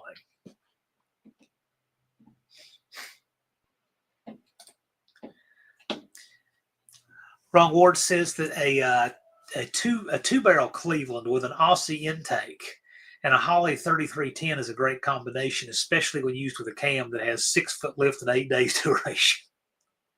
Let me tell you, if you've seen the ports in the two-barrel Cleveland heads, they are massive. And the 4-barrel Cleveland heads, I don't know how you get any velocity. This is why, even the pro stock guys, these small inch engines were filling those 4-barrel ports because they're so big. Talking engines turning 9,000 RPM, and they're still filling the bottom of the ports to keep the velocity up. They're too big. That's why Andy says that the two-barrel stuff gets overlooked. But I think the Cleveland stuff is really interesting. I think it's a very interesting engine.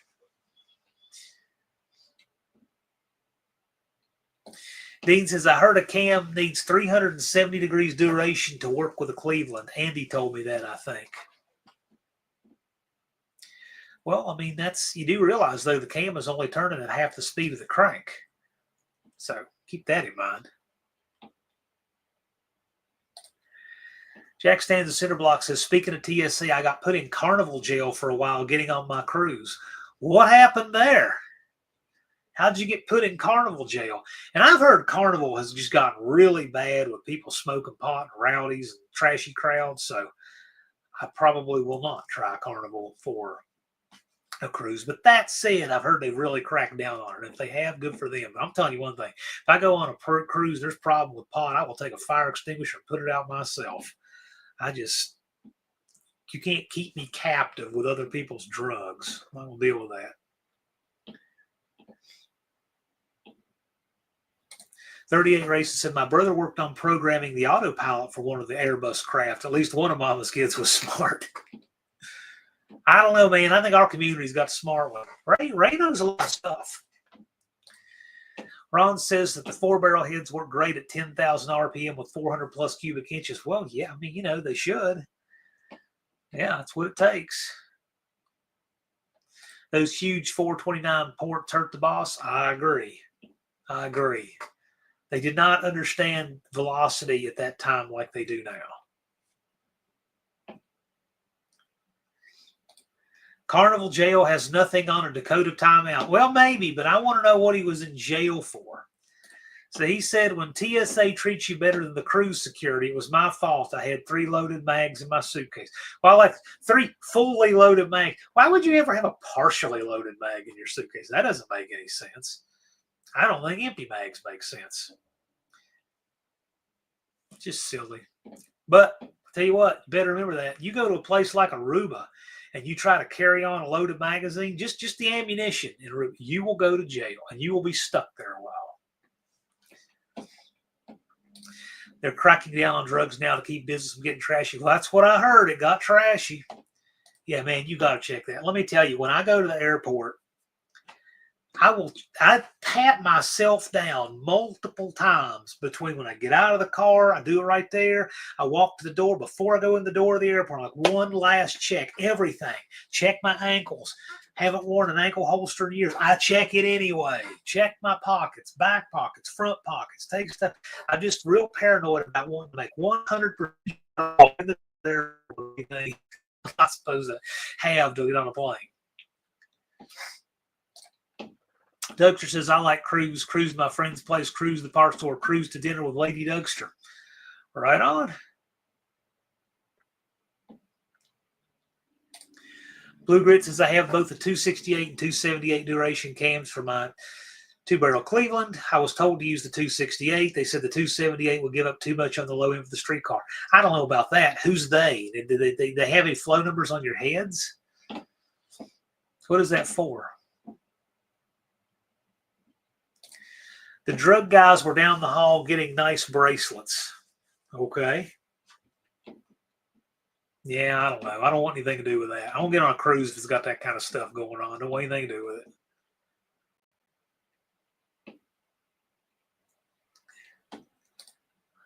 I don't know what this link is, but check it out. Unfinished project. It's for clip removal. Ron says, Aruba has a nice drag strip. Maybe we can talk with Angie in Dallas, and No Name Nationals 4 can be on an island. Well, No Name Nationals 4 is booked for the Skelton Family Raceway in Sykeston, Missouri. That said, we could have had the No Name Nationals, and still could, in Hawaii, but why would anybody do that? It would be extremely expensive to go there and practically impossible to get a car there.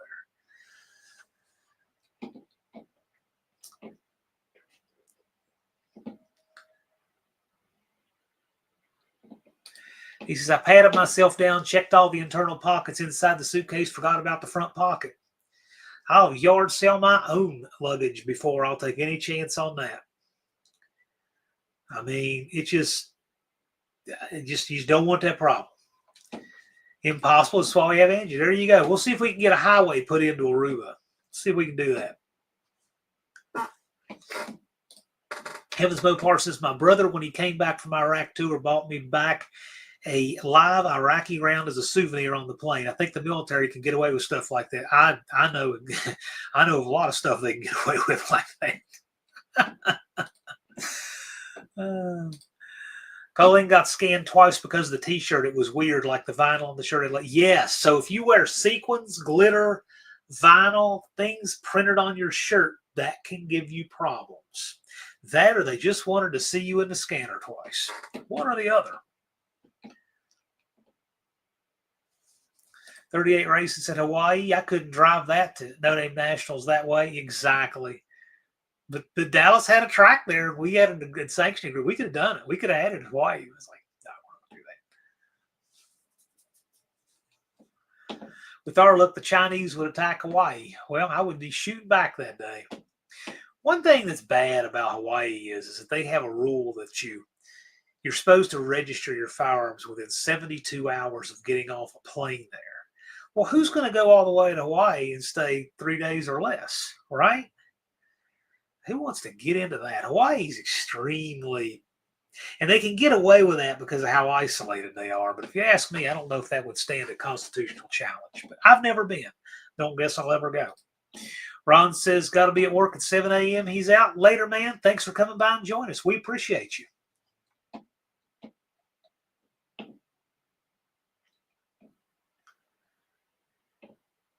It was a Sturgis motorcycle rally shirt. Well, it doesn't matter necessarily what was on it, is how it was put on there. But yes, I have heard of that. Mom's gone through a scanner. She had something with sequins or glitter or something that did that. And they were telling us that that's stuff. It makes it, it obscures the scanner. And so sometimes they check it twice or different angle or something and wand it, whatever. Or like what's worse is if they can't determine, they'll pat you down. Nobody likes all that stuff. I don't like any of that stuff. I think I should be able to carry armed on the plane just like I do everywhere else, if you ask me. But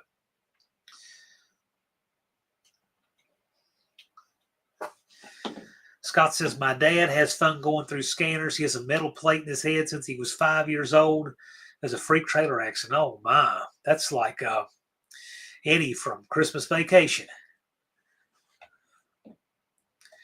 Now, that would have been an option, Colleen.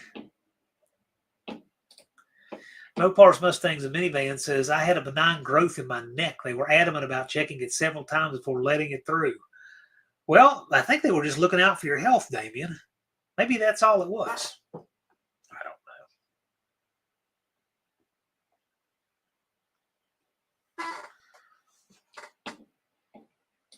know. Indirect Connection says, Scott, if you argue politics, you have a good argument. I think it's funny to argue in politics. I just believe what I believe. I don't have any problem with people knowing what I believe. I don't worry about it. I don't like to debate it. It's not like a fun thing to me. But these people who are scared to death for people to know what they believe, I'm like, what are you afraid of? I mean, be yourself. But to me, it's not like I'm not a politics enthusiast by any means. Colleen said there was a lady told she couldn't wear a Trump shirt to vote. She voted in her bra. Well, there you go. Here we have regulations for the poll in place that we can't wear partisan stuff. But there was a guy that was wearing a Make America Great Again hat, and he was allowed to vote. But remember, the hat doesn't say a political party, and it doesn't have a name on it. So technically, he got, and they made a call, I think, to the election board about it. But yeah. Do you have anything to declare? Call the guys who will call me Charlie Daniels, the Torque Wrench. When you go to we can talk about this in the Firearm Training Live. We're doing one of those again soon. It was really popular. But when you go to the airport, you go straight to the desk. Don't go anywhere else. And if you print your boarding passes on a kiosk, do remember, they're going to make you go to the counter anyway on the way back. So there's no reason to even do it. Just skip that, go straight to the counter and say, hello, I would like to declare a firearm. And you say it just like that. Start it that way, your trip will go much better. Yes, there's an American who had a round he didn't know about, I think out of a rifle or something in a bag, and spent months in jail for it. Correct.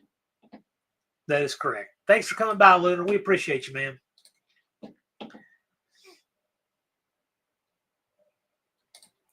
Indirect Connection says his plans have changed a little since his wife is taking her Valiant this year. Now that's become job one. Right on. That's going to be good. Looking forward to seeing that. Old McDonald never set off a scanner with his knee replacement, but set off 3 scanners in a row after my shoulder was repaired. Yeah. I've got a little piece of aluminum in this finger, my index finger on this hand, but it never sets anything. Oh, it's tiny. You can see it on an x-ray. They never wanted to take it out. I assume it's aluminum because it's not magnetic, but it's under the knuckle. It's never bothered me, though. It's just kind of weird. I've never heard you can't wear a political shirt while voting. I didn't say a political shirt. You can't wear a partisan. You can't have a candidate's name or party in Virginia. And that's probably our state board of elections. So I don't know what you have there. But the Make America Great Again hat, their ruling on that was is you can, because it doesn't have a candidate, it doesn't have a party. I've been through scanners with my knife and no one says a thing. There's a big difference between who runs these scanners too. I had to go to a court case for an eviction one time here, and this wasn't but about a month ago. I went waiting for my client. I was there before her place. There was nobody there. I walked through the metal detector, set it off. There were officers running it. It was county cops. And just said, what case you here for? I told him the case. Hey, you wait for him. And I just sat down and waited. I'm like, I figure he's going to run me back through. But then when they called us to order in the courtroom, I just went around the metal detector again. I could have carried anything in there.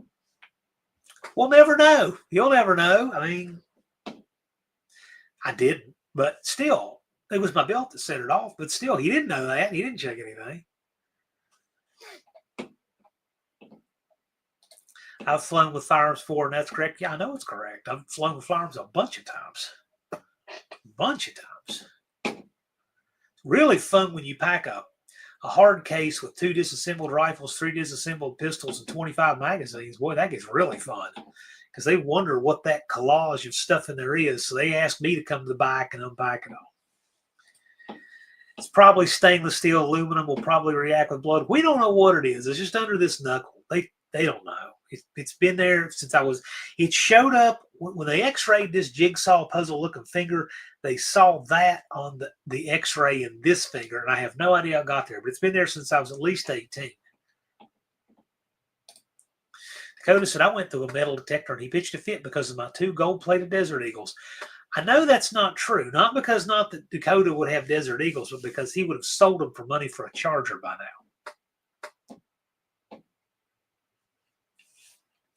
Eddie, what's up, Jason?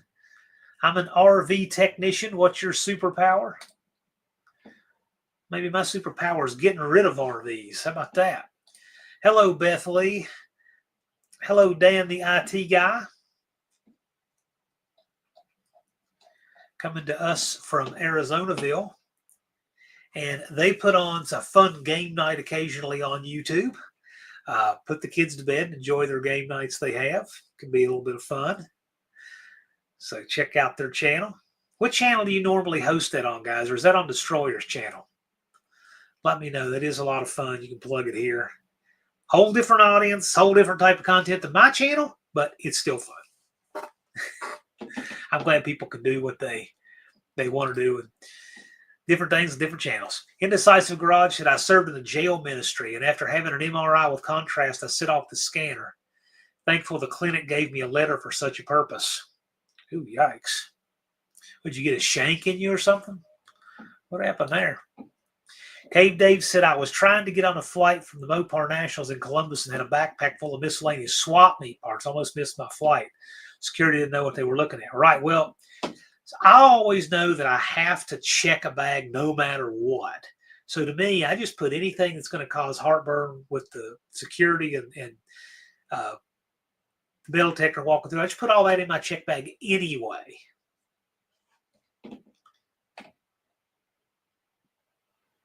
And I also take a fish scale with me because your bag can be 50 pounds and they will fine you if it's over 50.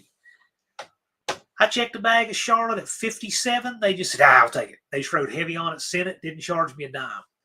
I went to a different airport one time. I was at 51. I got the pounds got to come out of it. So I had to find a pound worth of more stuff I could carry on. Beth Lee says it's usually on my channel. So there you go. Check out Beth Lee's channel. And if their humor is your cup of tea, join them for game night. It's a lot of fun. You never know who will be in there.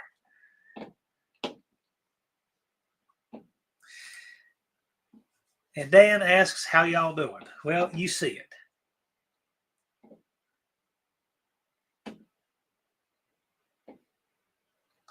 Dokester says, the courthouse in the last county I lived took security to extreme levels of idiocy. He says he was nearly strip searched before entering just to inquire about a ticket. Okay, I'm really glad I wasn't there for that. Just taking your word for it, Dokester. I got to tell you, I really do not like going to our courthouse here in Montgomery County Because even though it's convenient, they have good parking and that kind of thing. It's like TSA. They put everything through this big scanner and conveyor belt and all this big city fanciness they have. My belt takes about 30 seconds to take through the loops because of the way the buckle's made on it. It's a pain, and then I got to lace it back in and all. It's such a pain getting in and out of courthouse.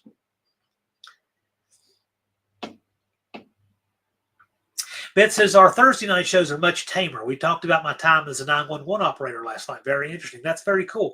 I have a client who's a 911 operator, and she gets some doozy calls, let me tell you.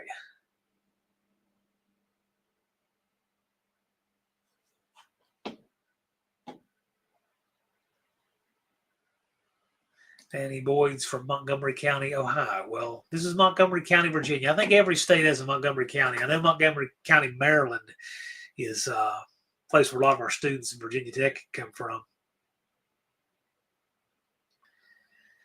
This has been the county I've lived in since 1996. I grew up in Tazewell County.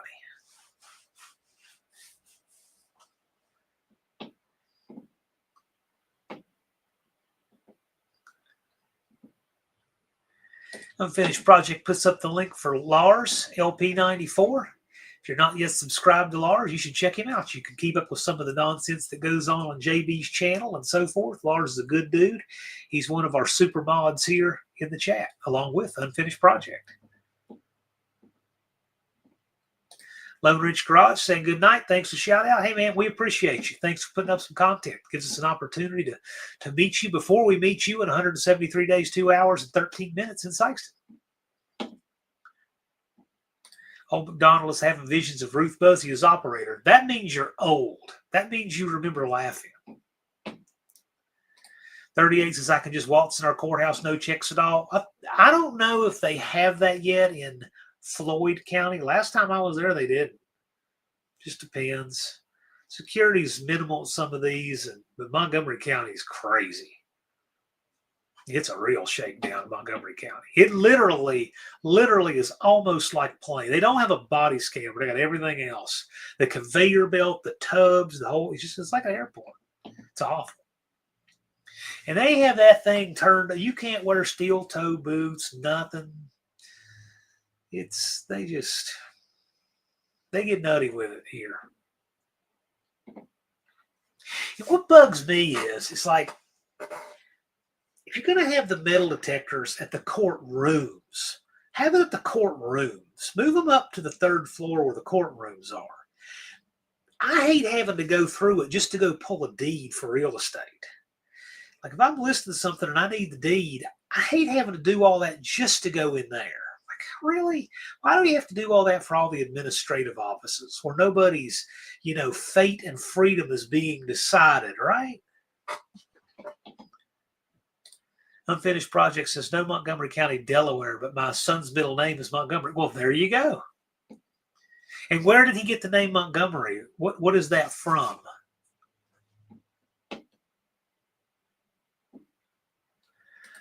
Most courthouses went crazy after 9/11. Yeah, ours got a little weird when they built the new courthouse. It wasn't pursuant to that. It was when they built the new one. We had an old courthouse, which is now the sheriff's office, and they built a new courthouse behind it, which will undoubtedly be the courthouse for the rest of my life. It's a big permanent building, but our government here just keeps expanding and expanding and expanding, and they've got that entire block down there now and more. And it's just more and more, never ends.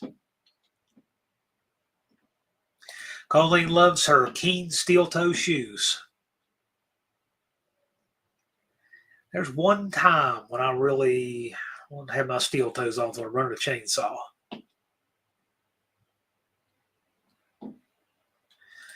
Casey wears steel toes to church on Sunday. I understand the daily drivers. My boots gave me, and I'm convinced it was the boots, probably the boots. I got some bad plantar fasciitis from them, and I've been gun shy about wearing those boots ever since. I could hardly walk in 2020 from that. I mean, it was bad. I mean, for probably 2 years, I was limping around with that. It's much better now. Much, much better now. But it hit its peak about the winter of 2020. It was ugly.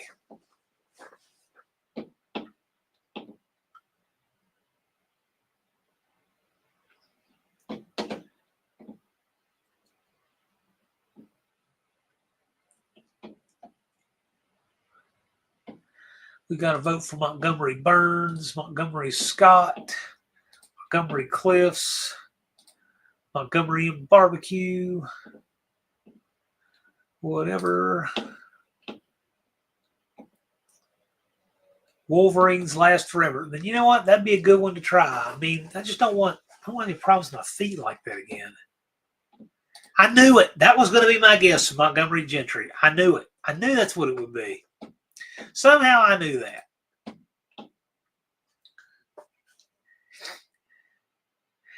Wear steel toes every day. Kiddo loves it because she can jump on my feet. Well, there you go. Rusty Four Holes, welcome to the chat.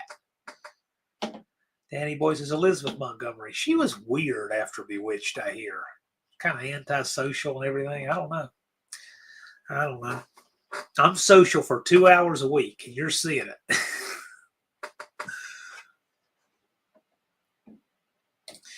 Colleen says, anyone with plantar fasciitis, talk to a chiropractor that does ultrasound treatments. It's magical.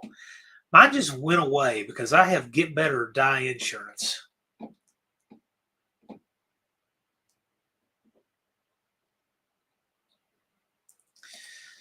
Jack stands cinder blocks, Red Wing boots for the last 10 years.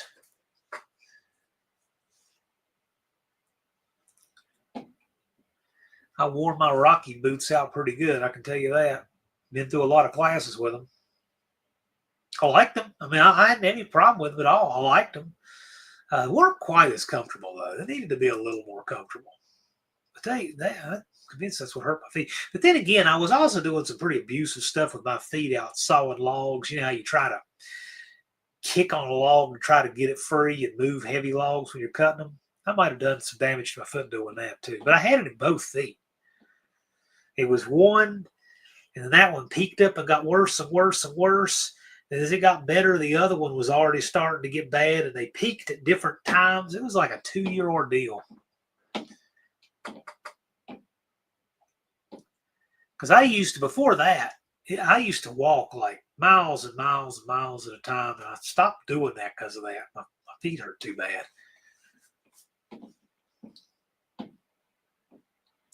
Dan, the IT guy, says he almost misses those old steel-toed boots. Cave Dave said, I worked on construction all my life, and you can't walk on a project without boots.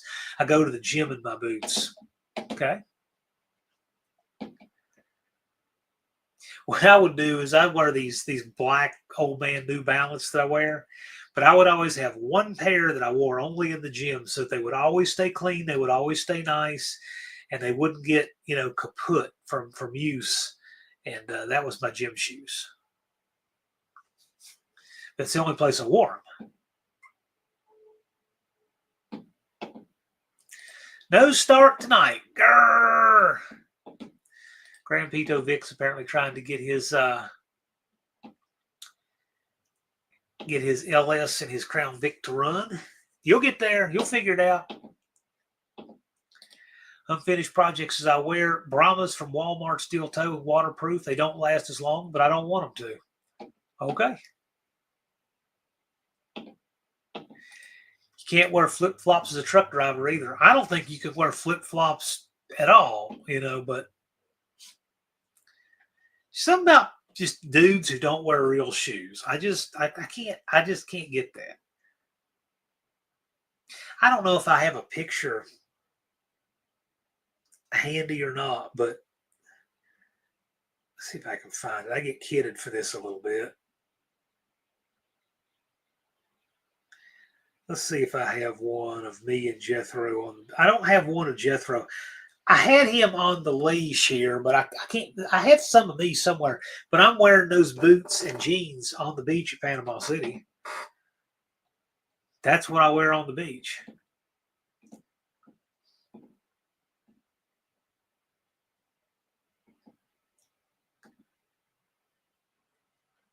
I'm glad truckers don't wear flip-flops. I don't want to see any truckers' feet that loves truck stops. quality pair of boots, you feel like you're wearing slippers. I'll tell you what, I would invest in a good pair of boots if they're comfortable, don't want to hurt my feet. I'm pretty tough on a lot of stuff, but I'm just afraid my feet will get injured like that. Dougster says, I see flip-flop truckers at my shop daily. Some truck drivers look more like homeless people every day. Scott says, I have a good-sized bunion. We'll probably have surgery after the No Name Nationals in the winter. Not looking forward to that. You don't do your own surgery with a knife? About my favorite, we've got just a few minutes to go. I'll tell you about my favorite flip-flop story. There was a dude who worked at the local oil change place with a buddy of mine. And this is when we were in school together at tech school. And he changed oil. That's what he did for a living. He worked this quick lube place in town. And they had a waiting area there. And I know that now I think the popular thing is they want people to stay in their car or whatever. But they didn't do that until recently. They had a little waiting area. People brought their cars and they'd go wait. This guy would change oil in a bathrobe and he would wear slippers. And that's what he worked in. And one day in the waiting area, the customer's sitting there, and my buddy, for whatever reason, is in the waiting area. He's behind the counter, and he sees this, what are those? Little like cocktail wieners, right? Or something. And it just goes rolling across the floor. And the guy with the bathrobe and the slippers comes running in and chases it down. Oh, sorry. Picked it up, put it back on his plate, took it in the shop, ate it. He had a George Foreman grill that he would cook them on out there, the same guy. And then one day, my buddy was in the shop. And he found a screwdriver apparently they had like a community toolbox that was there for oil change. They had their own tools. They had a community box too. And in this community box, there was a screwdriver that had this tan stuff all over it. It almost looked like great stuff insulation. Turned out the same guy that grilled the little wieners, the George Foreman, he also would level it up and make pancakes on it right there in the shop. And he used this screwdriver to stir pancake batter and put it back in the box that way. So, whatever. Well, there's Matthew. Where have you been the whole time? We saw you earlier asking, what is my educational background? Well, I went to First Assembly Christian School from 82 to 94. I went to Bluefield College for a while after that, transferred to Virginia Tech, graduated there, and then went to New River Community College, automotive diagnosis and repair. Then I went to real estate school. And a whole long list of firearm training over the years from various private schools. So there you go. Not that anybody else wanted to hear any of that. He's from Princeton. Who's from Princeton? Matthew's from Princeton? Are you from Princeton, West Virginia? Are you here from Angie's videos? Is that where you're from? Better than hurting innocent people, I reckon. No matter what the question was, that's a good answer. I like that.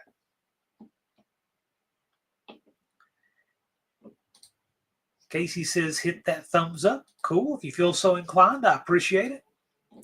John's from Princeton. I'm not from Princeton. I'm from Bluefield. I'm from one town just south of Princeton. But Princeton is where the dragway was. Where did you find us, Matthew? I'm curious. I noticed you started your channel 2 days ago. What inspired you to get on YouTube? That's practically Princeton. It's okay. I get it. Close enough. If you're from New Zealand, I guess it's the same thing, right? Buff Del Campo's going live in about 15 minutes. Cool.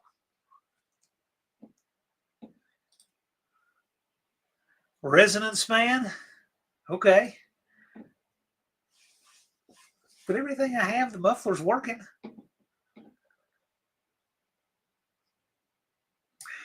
Dakota's got to roll. And we're at our time anyway. So thank you guys for coming out tonight. I appreciate you. So we're going to be having some live streams coming up soon. Of course, we're going to have Deke on. We try to have him on a couple times a year for a live on Passing Tech. We're going to have him on soon. Got some other interesting guests in the pipe. And it's that time of year we should be seeing the No Name Nationals clock pop up pretty soon. So keep your eyes peeled for that. We're going to find out who has won the 4th annual No Name Nationals clock. But anyway, thank you guys for being here. Don't forget Tech Talk Live coming up this Wednesday on the AHRA channel. He's going to be modifying his format a little bit for Wednesday nights. And, of course, we'll be back here on Friday. We'll see you soon. Thanks for coming out.